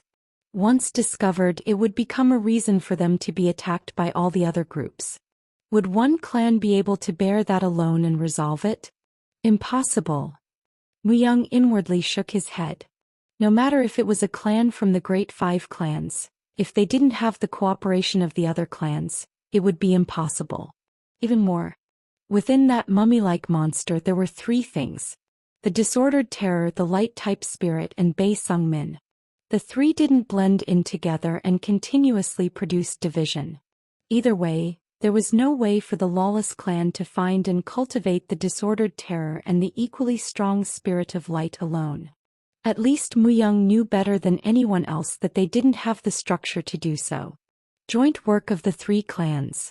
However, they failed and all 3 took a different route. This was most reasonable. Even the fact that only members of these 3 clans out of the 5 great clans appeared and that there was no other military strength around was all circumstantial evidence. You bastard, who sent you? Izan's voice got quieter. His reaction was enough. He was skilled at hiding his emotions, but he couldn't be better than Mu-young. An extremely subtle tremor was found in his breath. Mu-young didn't seem to be incorrect, at least. The composition of power would be interesting from now on. And due to Izin's reaction, Mu-young couldn't help but chuckle. The three clans tried, but they all failed. However, they would continuously be suspicious of one another. They might even start a war. It was possible that they would send military forces to investigate the situation, and in doing so there was a probability that they could find out about Mu-young's existence. But as they were deeply suspicious of the other clans, they would fight to find out whose clan he belonged to. Of course, even their alliance would disappear. If coincidentally related information was to be released, they would be busy trying to point each other out as suspects. If the holy city Mulalin was to also act, at least one out of three clans would definitely be destroyed. The same thing might happen even if other guilds were to be aware, but there was a possibility for a transition of power to occur. Humanity was dormant. They resided in their territory and were busy seeking their own profit.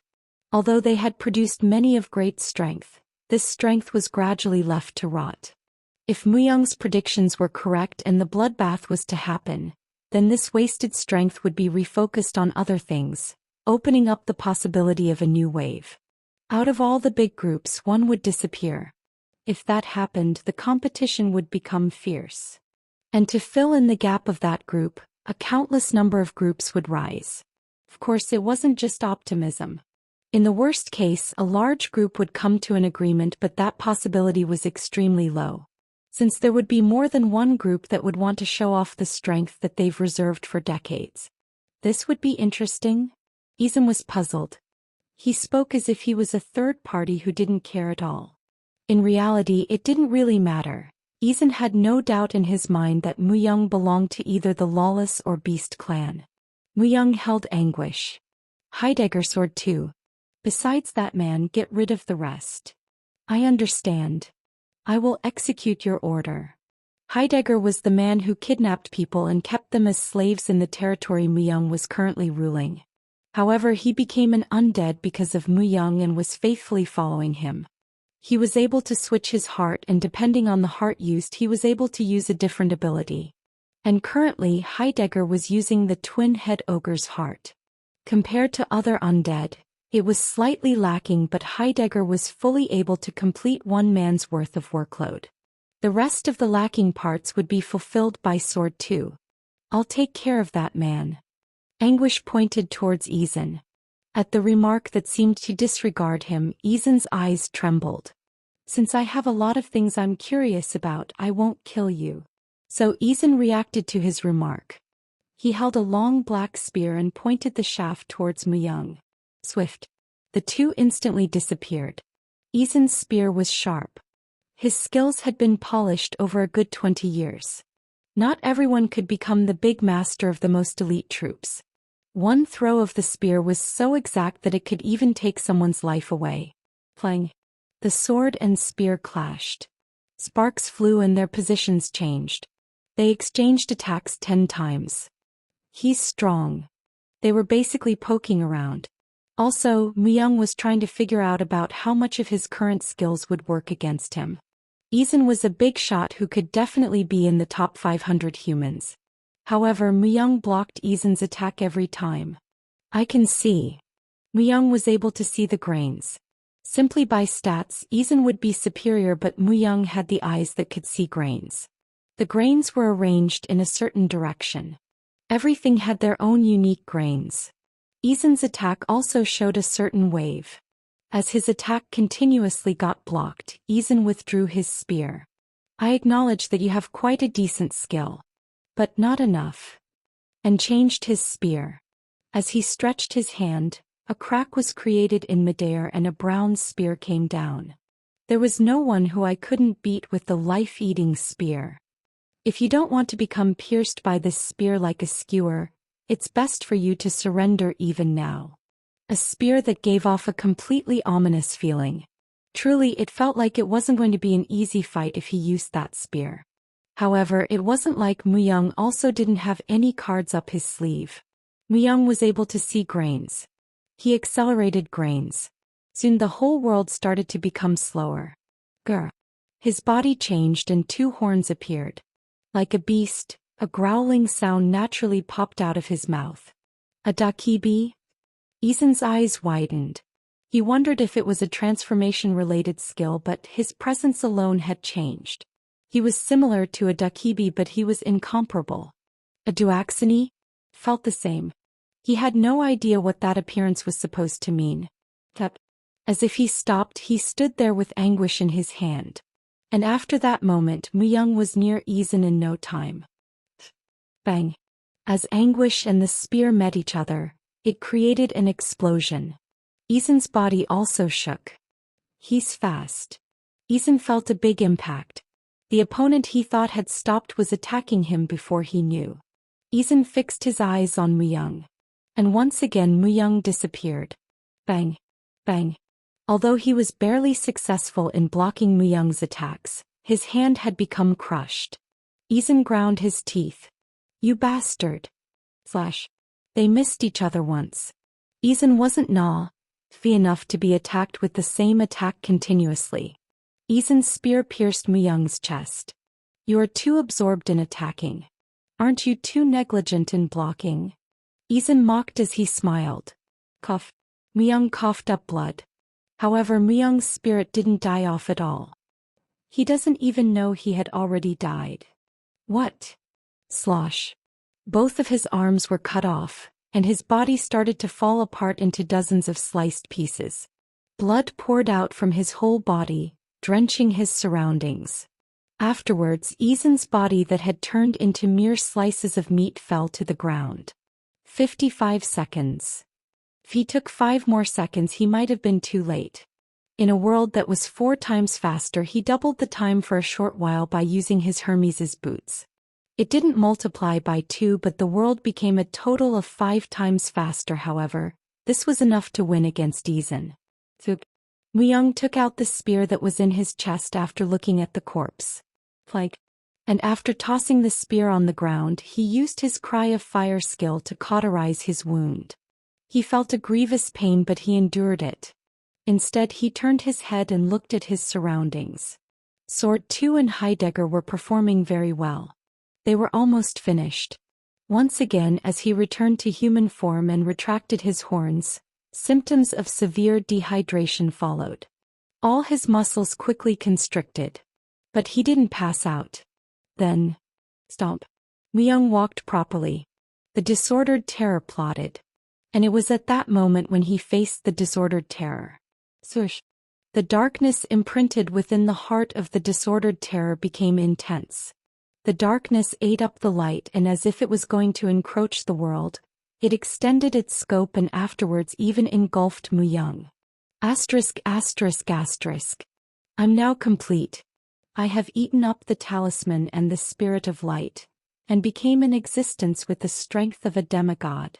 There was nothing besides darkness in his surroundings. In the middle of it, the disordered terror cried out loud. A huge shadow that looked like it touched the sky. A black whirlpool of emotions that didn't feel anything else besides evil. Offer your body to me. The body that fits me most in this place. The shadow stretched its feet. Crush. Myung quickly moved back.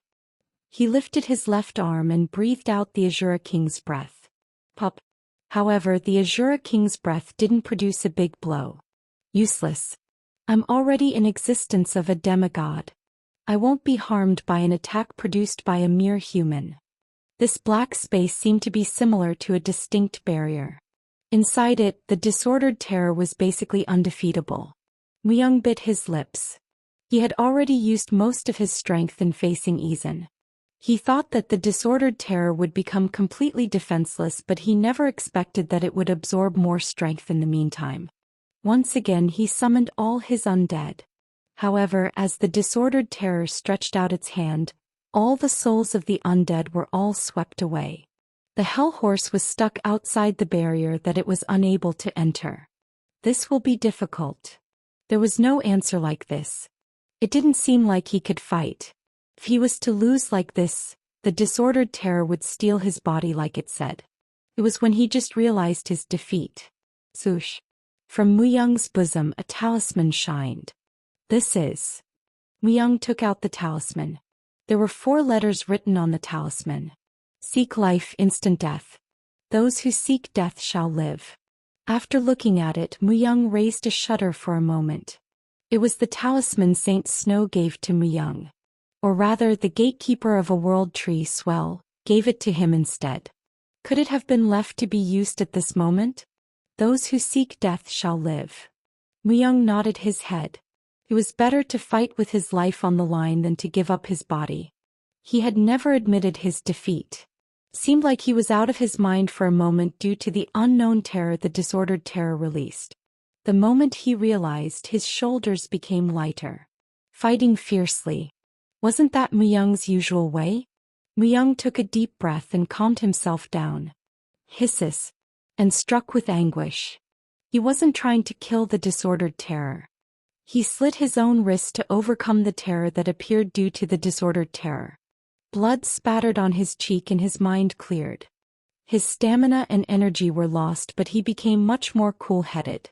In time, Muyang's eyes started to read the grains of the disordered terror. The grains are like traces.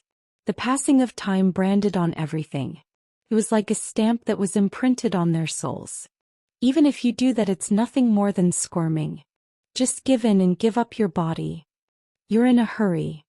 Muyang's eyes shined.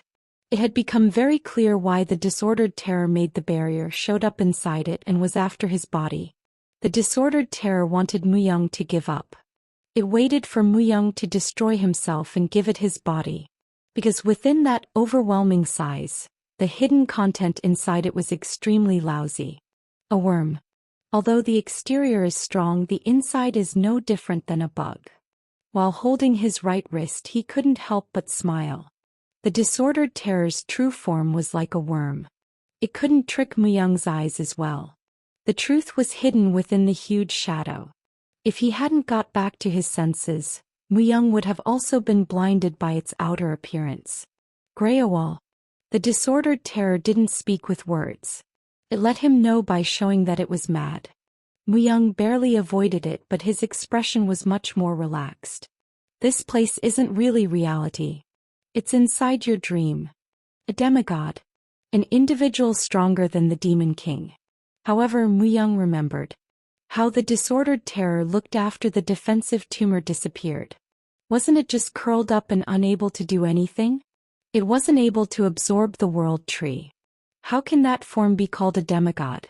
So, what Muyang saw right now was all an illusion that the disordered terror wanted. It hoped to become a true demigod and go wild. It's like you said. However, if you die here, you will truly die. Even if the disordered terror was found out, it still spoke oppressively. Muyang shrugged his shoulder. As it admitted, it wasn't like there was no way for Muyang to win. It isn't like you're the only one that dreams. I will face a dream with a dream. This was a world of an illusion. Even if it was the disordered terror's dream, there was still room to fight. As if it realized what he was thinking, it spoke as if it was ridiculous. Do you think you can win against my wish? My mass that I have built for thousands of years. There is no way for a human who has lived only a few years to be able to. An ancient darkness spirit. Like the name, it was a spirit that existed since ancient times. With only one desire of becoming a demigod. I can't remember the last time I had a dream. Dreams were basically imaginations. To Muyang, he lacked this part in being imaginative. It was possible for him to sincerely make plans and act on them, but to draw things in his mind about things he hadn't experienced, it was difficult. Could only be that way. Since Muyang's time had basically stopped since 40 years ago. He lived by doing things he was told to do. He only thought of what was the best action for a given situation. Although he had returned in time, not much time had passed. It meant that it was hard to move the clock again, which had basically stopped 40 years ago. But he was clearly aware of one picture. An image he believed was his future, although he didn't experience it. Muyang closed his eyes. He slowly lowered anguish to his waist, and in an instant, he stretched his sword out as if it bounced away. I'm the Absolute. He released the light of the Star of Absolute. The red light encroached the surroundings and in time, it fell on Muyang. Swoosh. The wind blew. The sword energy had been released. A single attack that assembled all the grains. However, it was an absolute blow that was made by the Absolute. The sword energy that stretched out from the sword split space. The energy split the disordered terror's body and broke the barrier. Although it was only once was good enough. A feeling as if all his energy had been lost. The Absolute sword, the sword energy was something like that. Muyang was able to succeed with one demonstration as he truly put his fighting power within that one blow. Those who seek death shall live. However, Muyang was able to capture everything as he truly threw all his strength towards death. Soon the barrier started to fall down. The part of the disordered terror's body that was cut off fell down in pieces. Between them there was a worm that squirmed. Squish. Muyang approached it and stepped on it without any hesitation. The worm's body popped and announced the end of the barrier. Asterisk asterisk asterisk. Elimination of the terror has been added to your history. An endless sound that rang in his mind continued. Brr. Muyang's body shivered. He had collapsed after spilling out all his strength, but as if it didn't happen, he became conscious again. Afterwards, when Muyang slowly opened his eyes, he noticed someone with a black coat. Who is he? A slouched body and helmet that soared up like a horn. Both sections of his arms were loose and the lich wore a necklace with a gem. Light and dark lines that resembled a haze went around him and he had a pair of small wings, with a mix of white and black feathers. Muyang turned his head. He was still on the mountain. My arm has regenerated. Then he looked at his body once again. Through the second metamorphosis, his body has fully recovered. The Azura King's left arm laid on the ground all by itself. He felt he was born again. He sought death but was newly birthed. Who are you? I'm your faithful servant. The lich went down on one knee. Then Muyang realized that the lich in front of him was Bei Sungmin. As the disordered terror's madness ended, he had returned to his original form. As he just got up, he was hazy, and because he wore a helmet, Muyang was unable to recognize him. However, Bei Sungmin had died and the contract of death had activated. Now he was just an undead. Bei Sungmin had memories of when he was human but had lost all emotions. As he took a closer look, information about him followed. Plus strength of great chaos, immunity against light and darkness. Plus able to use all necromancer skills, a rank. Plus due to lineage of light, saint skills are usable, B rank. Plus necklace, talisman, intelligence and wisdom plus 80. Usable. Plus coexistence of light and darkness. Infinite strengthening potential. An arc lich. It was hard to imagine a lich immune to light. It was rare for an undead to have arc within its name. On top, for it to be saint. Although it was only AB rank, a saint was recognized as very high level even among priests. You could say there was one among 10,000.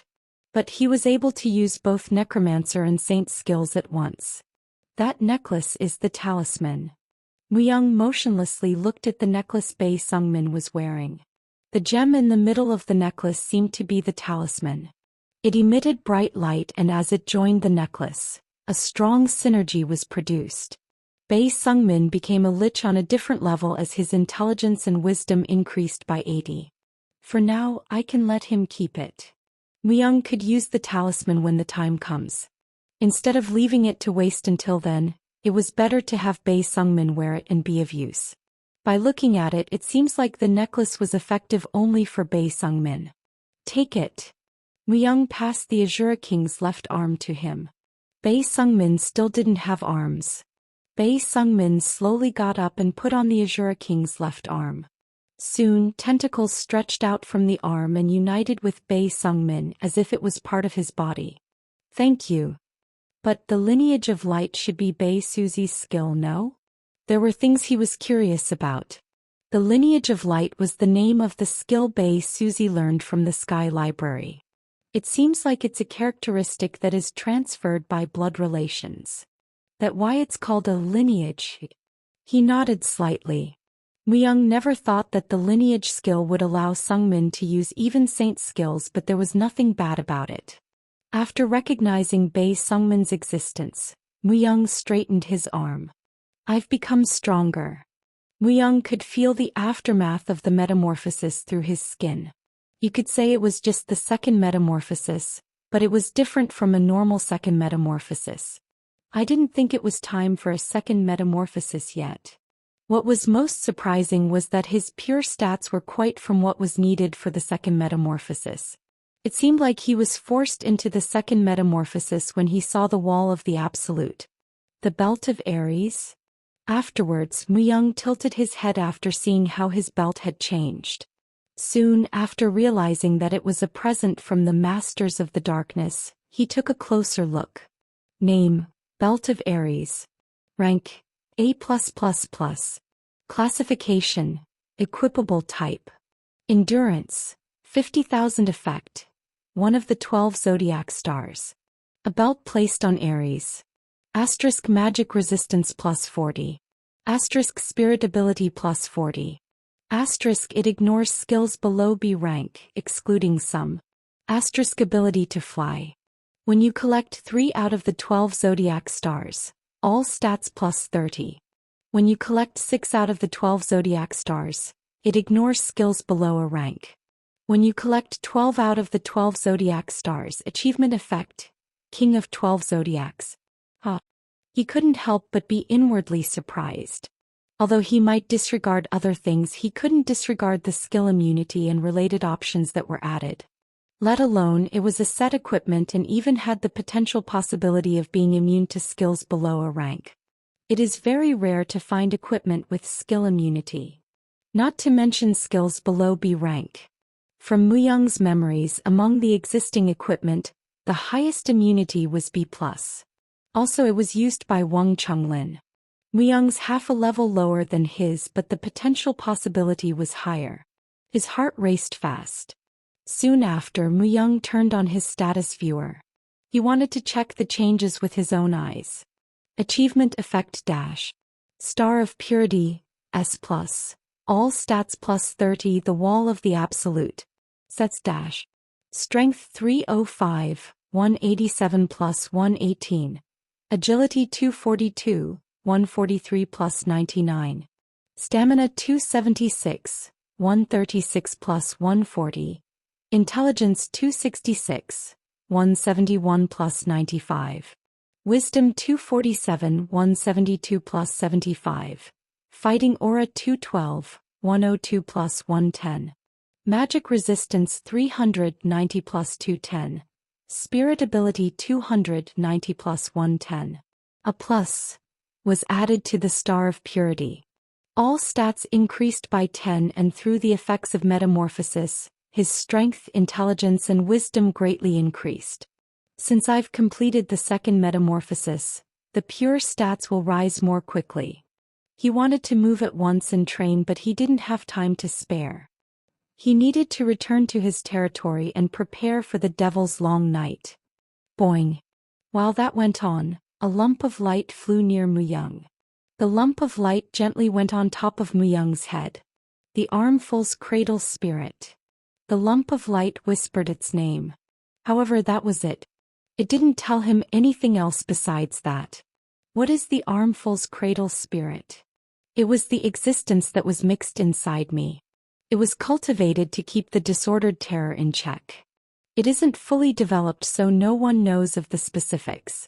They said they found it by chance at the Temple of Light. A spirit placed inside to keep the disordered terror in check? As no information popped up when he looked at it carefully, it meant that it was an unknown spirit that even the Sky Library had no information of. Since it didn't seem like it would cause any evil, he left it alone. Boing. Boing. The lump of light continuously moved as if it was playing on top of Muyang's head. It's time for me to return. As if he couldn't care less, Muyang turned his body. He quickly ended the current situation, and it was now time for him to return. Taken dusted off his sword. The human hunt was over. It had been a good opportunity to check his skills. It was the result of devouring everything to live up to the name of evil spirit predator. If he was stagnant, it wouldn't have ended this way. From what Wu He sees, 30 points out of 100. What? Taken's skeletal frame shook. Before he knew it, Wu He had come to sightsee and was closely watching Taken's fight. Then she evaluated his overall score and began grading. Even though he didn't ask for her opinion.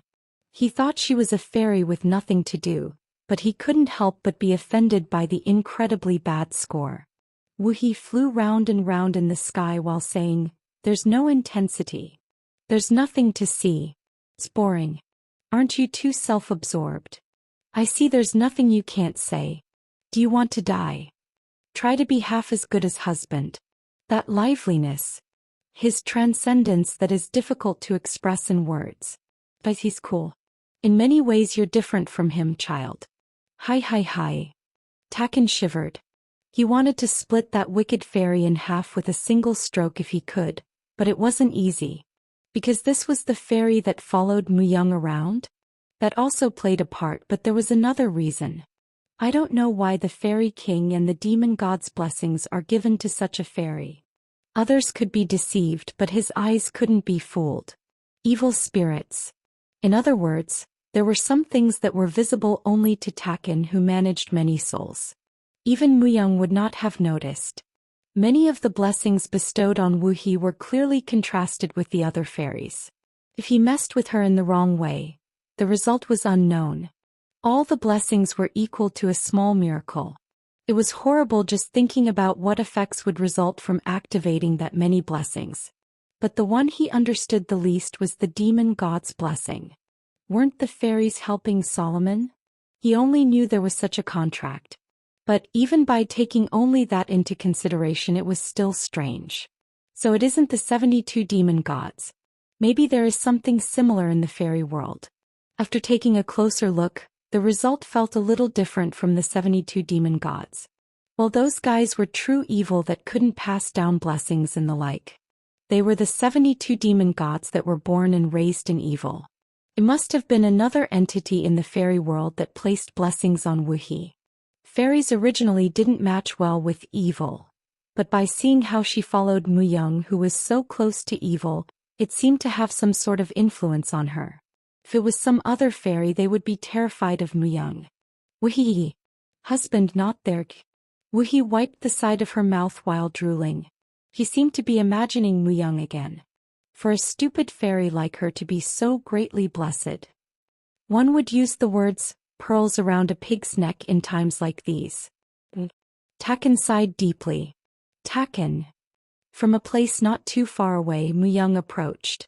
Mu Young and someone else. An arc lich. Taken instinctively grasped his sword. Not simply because he was an arc lich. He was powerful. Also, the mysterious energy of the light surrounding the lich aroused Taken's aggression. This lich is not an enemy. From now on he will be with us. Was he the bastard mixed up with the disordered terror? His name is Bei Sungmin. Mu Young, let me give you one piece of advice. You can't carelessly believe a lich. Also, this lich is giving off a strange aura. Mu Young grinned. Although Taken's advice was unexpected, it meant that Bei Sungmin's energy threatened Taken that much. You could say it was a good thing for someone who was usually so thick-skinned about most things to have this much alertness about the lich. Don't worry. The lich is under my control. Did you make it? It's my first time seeing a lich with energy of light that's strong. If the light's effect was a little greater, he might have been born as something other than a lich. Something more transcendental. Something else could be born? Taken's words were quite profound.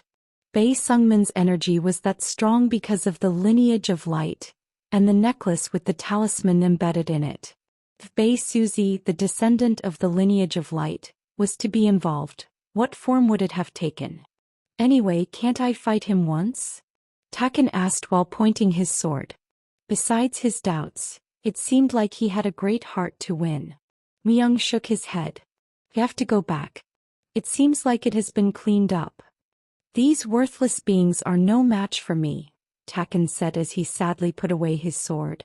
At that moment, there was a noise that strongly pierced his ears. Age husband. Wuhi, who had seemed to have been frozen like ice, immediately came flying over. Then she wailed as she pointed towards the top of Muyang's head. Is this an affair? What is this wicked be *T? That's Wuhi's place. The spirit of Armful's cradle still didn't have a form yet. It was merely a mass of light that stayed above Muyang's head. Seeing that, Wuhi became quite agitated. However, there was no response from Armful's cradle. It was obvious. To Muyang, the spirit of Armful's cradle was not dissimilar to a baby. Since it wasn't fully grown, it was poor at expressing emotions. When words didn't work, Wuhi began to use force. She spoke as she poked the Armful's cradle's side. The more she poked, the more the Armful's cradle helplessly shook. If one was to see an abusive sister-in-law, it would look like this. Get lost. You're not moving? Will you leave once you taste bitterness from Wuhi? Stop. Muyang was forced to interrupt. Wuhi's wings drooped. Humph. Husband, but... Muyang closed his mouth and turned around. He was obviously ignoring her. Realizing that, Wuhi stared at the Armful's cradle's spirit and shrieked. Aishi anyway, Wuhi is the wife. You're a concubine. ****. The Lawless, Rain and Beast clans were caught in a state of emergency. They had lost contact with the elites who went to find the talisman. Everything happened at the same time and it was a totally unexpected scenario. The leaders were taken aback. Who the hell was it? They'd immediately dispatched an investigation team, but all that remained were corpses. Decaying corpses and broken undead.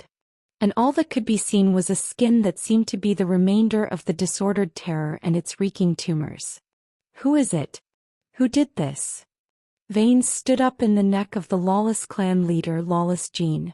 He angrily gasped for breath. During the investigation, he confirmed the badge of the Rain and Beast clans. They had also suffered. However, something felt off. They were robbed of the talisman. The only ones who know of it are the Rain and Beast clans.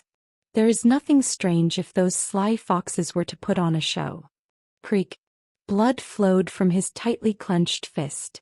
If there was one strange thing, it would be the outsider from Twilight Village they found out about through their investigation. The outsider. Muyang or something. He didn't know what sort of person he was. However, he was also suspicious. In order to do such a thing, he would have to rank amongst the top 10 humans. Also, all the huge groups knew of those strong men, their names, descriptions and movements. Among them, the name Muyang didn't exist. Also, there was a high possibility that this Muyang was planted by another clan for the sake of confusion. Beast. Rain. Lawless Jean ground out the names of the two clans. What kind of thing was the talisman? It was a sacred power that could even create holy spirits. Its value was beyond description. Even several castles could be bought with it.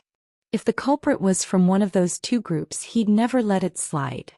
Contact the operatives infiltrating the two clans.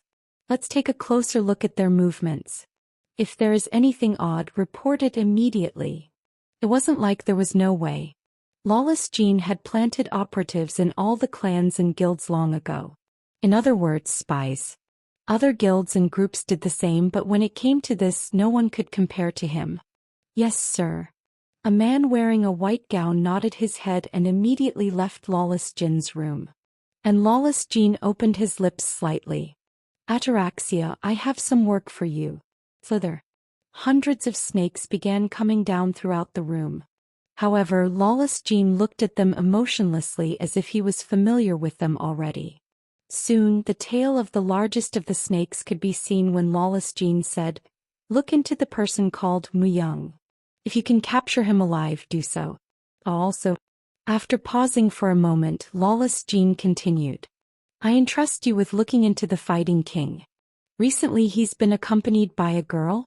As if he plans to raise her as his student, it seems he treasures her quite a lot. You must use whatever means necessary and get the fighting king on our side. Technically, aren't we from the same faction? Hisses. The snakes responded by hissing simultaneously. Then they disappeared once again. I'll find out everything. If they're associated, I will get rid of them and take it all back. Lawless Jean was not used to being caught off guard in this way. Lawless Jean was the type of human that caused suffering rather than suffered. And the one at the center of all this. If only he could catch and confront this Mu-young, he could uncover so much of the truth. Ataraxia was a swift tracker. No matter how those bastards hit, he didn't believe she would fail. They'd escaped Twilight Village and the mountain range 9 days ago. Taken couldn't resist asking Mu-young, when are you planning on cutting off the tail following us? Scrape. Scrape. Mu-young was cleaning his sword. As they hunted for something to eat, Anguish had become dirty. He removed the dirt and washed the blood off it. Even Taken was dumbfounded by this. For him to use a weapon like Anguish to catch wild boar. He thought Mu-young was a man with no great love for the sword, but seeing his behavior, it didn't seem like that was necessarily the case. If you don't get involved, I will. It's quite nerve-wracking. You still have nerves? Taken clucked as Mu-young looked at him unexpectedly. Since there was only bone, there was no way nerves could be left, but there was no need to point that out. I'm just saying. Bring it back alive. Taken moved immediately after receiving Mu-young's permission. Soon, with a resounding boom, Taken returned with a person over his shoulder. It was a woman Mu-young was familiar with. Youngmei. The woman who had explained the disordered terror in detail. Why were you following us? Please take me with you. Youngmei seemed quite desperate. However, Mu-young merely wrinkled his brow. I can't think why. Aren't you the star who eats stars? Star who eats stars? Thump. Taken threw Youngmei to the ground. Youngmei knelt modestly after straightening her clothes. I saw your activities. The disordered terrors. I still can't believe it, but I saw something at the end. The red star. The star who eats stars. It seemed she was talking about the star of the Absolute. At the removal of the disordered terror, the star helped in the final moments. Youngmei saw it and seemed certain that Mu-young was definitely able to rob other stars using starlight. Youngmei closed her eyes and spoke as if she was reciting a poem aloud. If the star-eating star appears, all stars are attracted and fight. Thus, at the end of chaos, the star of the beginning will be born. Once again, the logic of the world would be created. Is it poetry? It's a legend that is passed down in our tribe. I am one of many star keepers, but please take me with you. I will be of help in finding other stars. Youngmei lifted the edge of her clothing. Then a large number of star tattoos appeared on her shoulder. This is the Starkeeper's token. My tribe's mission is to deliver stars and create the star of the beginning. I didn't expect to meet the star-eating star, the one that begins everything, but surely this must be fate. Mu-young continued to stare at Youngmei's tattoo. It was odd, but he couldn't take his eyes off of the small picture carved into her shoulder. Hair as white as snow. It was a small carving of the woman with wings of a devil and an angel. Who is this? With a little smile, Youngmei pointed with her hand. This is my savior. She's as cold as snow and as untraceable as the wind. I kept her alive in a tau. It was also my savior that told me to stay at Twilight Village for my role. Snow? It was most definitely snow. The features were only engraved and the face was unknown, but the characteristics were enough. Who the hell are you? Mu-young's expression hardened. It seemed like Snow was telling him that if he followed the stars he would meet her. 1. Pearls around a pig's neck. Korean term similar to cast pearls before swine. Editor note: to give valuables to those who don't see their worth. The Three Pickaxe Alliance was working towards a massive reorganization. After the dragon died, they had been busy as they started military training and recovering the damaged buildings in the place where its energy dwelled.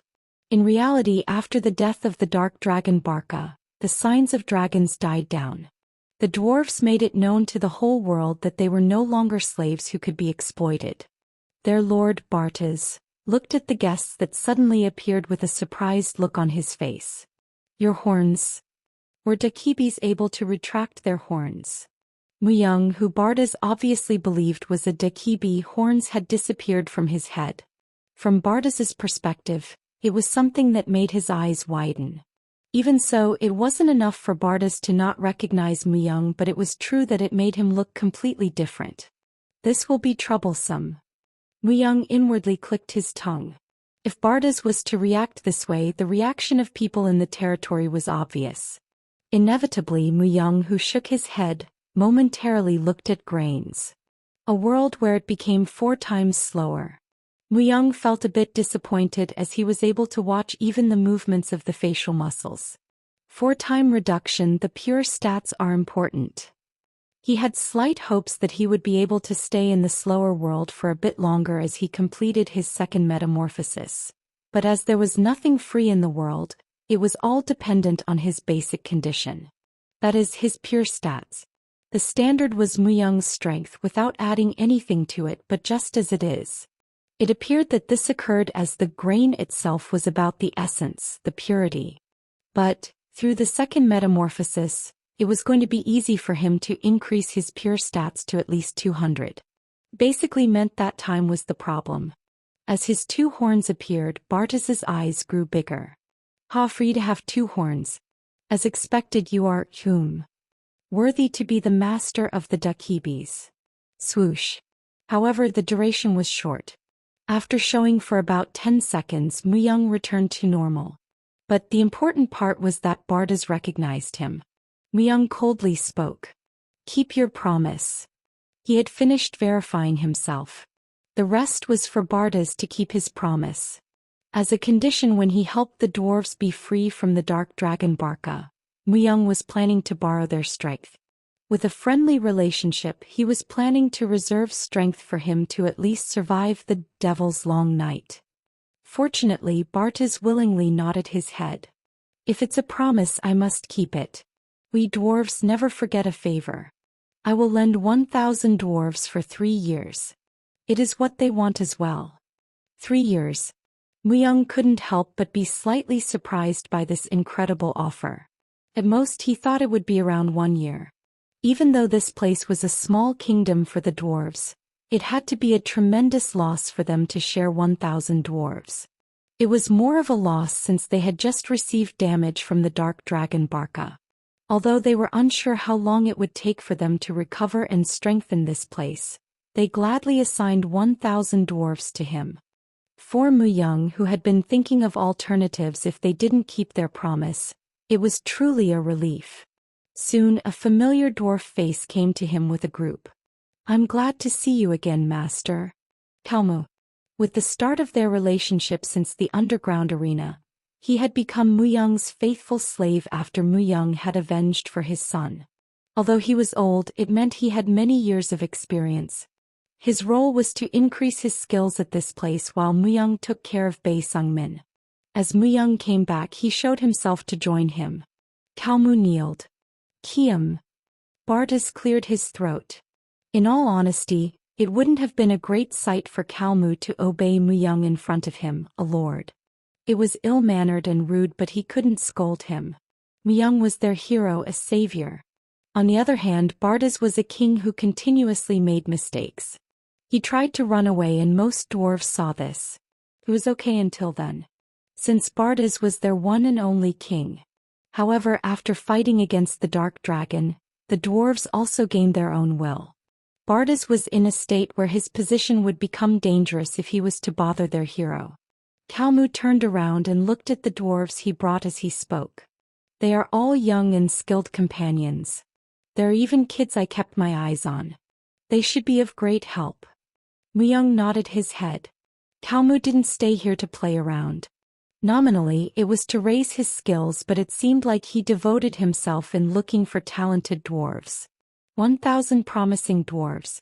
It was enough to newly reorganize his entire territory. 3 years is enough. Although they said 3 years, no one knows what would happen after those 3 years. Among the 1,000 dwarves, how many would return? Since Bartes said he would lend the dwarves, it seemed like he was confident that they would return. However, Muyang wasn't the type to easily return things he had earned.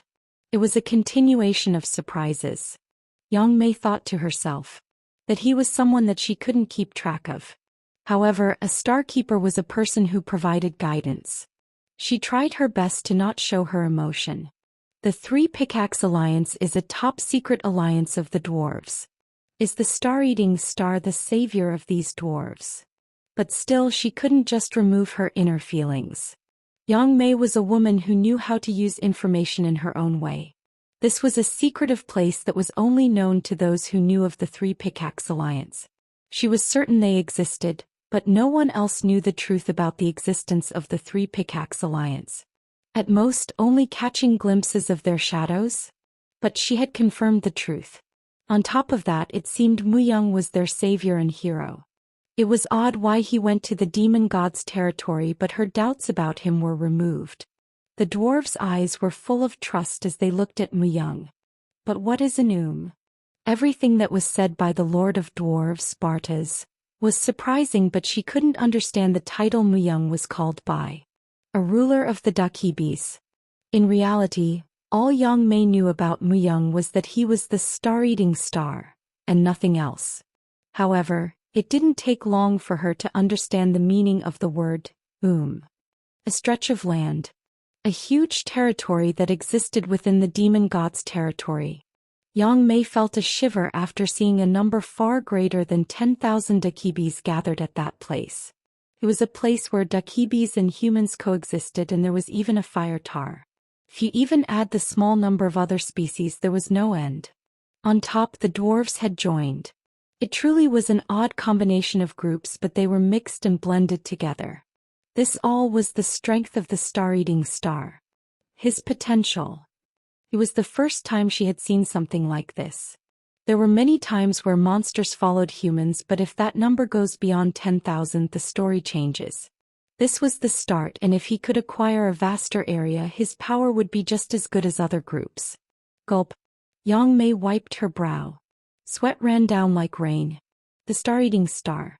The more she knew about him, his achievements approached her more sincerely.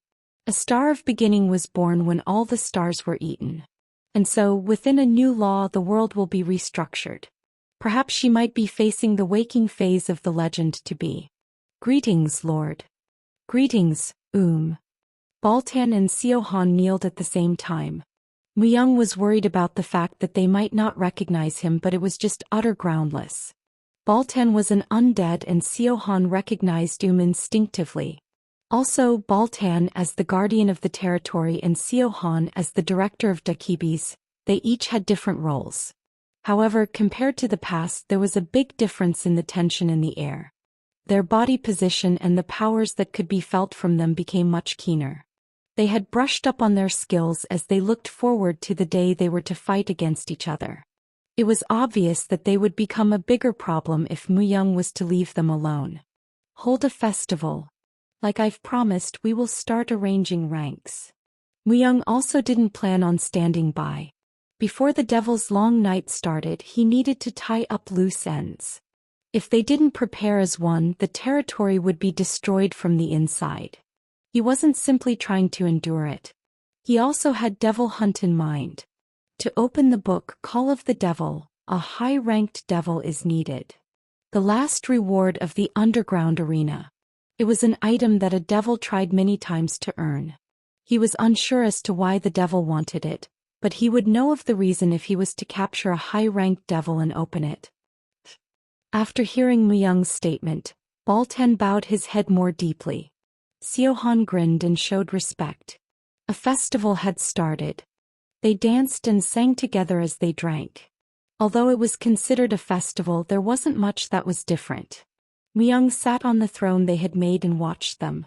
An arena that was created last minute by borrowing the help of the dwarves. Although it was just a fenced space with marble flooring, the formality wasn't that big of a deal. For a day, as a mean for turning over a new leaf, everyone had fun. The dwarves were luckily able to mingle with the people. And on the second day, It is a place for each of you to show your skills to distinguish the strongest. Fight and win. I will promise that you will be rewarded a position and a reward right for you. The territory was getting bigger. Muyang couldn't always be the one to rule over the land. He needed to give people positions that were right for them and handle matters transparently. However, most species left out weaklings. It was sad that fighting power was the only way to simply compare their skills, but that was also the reality of the underworld. After Muyang's short announcement, everyone's attitude changed. In total, about 2,000 people signed up to participate in this fight known as a playoff. Dakibis, humans, and other different species were all mixed in. They each held their own weapon and stood with their blade facing up. The fun and laughter from yesterday had disappeared. As if it never happened, the mood was as if they were about to go into battle. Muyang, they have looked forward for you to come back. Every day was survival and was time they used to brush up on their skills. And as an observer, Ogre participated. His expression showed how he was also quite interested. As he stood beside Muyang, he started small talk with Muyang. Is that so? As Muyang answered without much thought, Ogre clicked his tongue. You are a king to them. Not simply a lord. Do you not understand the difference? Ogre said something very significant. A giant-like figure, the vice-chieftain of the Fire Tars. He was truly a strange Fire Tar but was also one of Muyang's closest people. At least he wasn't the type to lie. He was truly asking Muyang. The difference between a lord and a king, he says. It was the same how they ruled over their lands. Kings took care of a few lords to cultivate a much wider land. The numbers were different and their positions were different. They even made rules and started broad events. But strictly speaking, this also wasn't greatly different from what lords had to do. Muyang was unsure what other differences there were besides this. From the beginning, Muyang didn't have much experience leading others. It was an obvious thing. Unless it was Wang Chonglin, Muyang always moved alone. Managed everything by himself. It was very new for him to lead others and to rule over them. He just acted on the standards of what he had heard and saw over someone else's shoulder. Watch. They will fight with their life on the line. Not just Baltan and Siohan, but new talents will appear. A group is maintained like this. Ogre rubbed his chin. He had the expression of a child with a fun toy in front of him. Muyang was still puzzled as he watched the fight. All he wanted to do was awaken the atmosphere and make them unite as one. But there was something that even he was unaware of.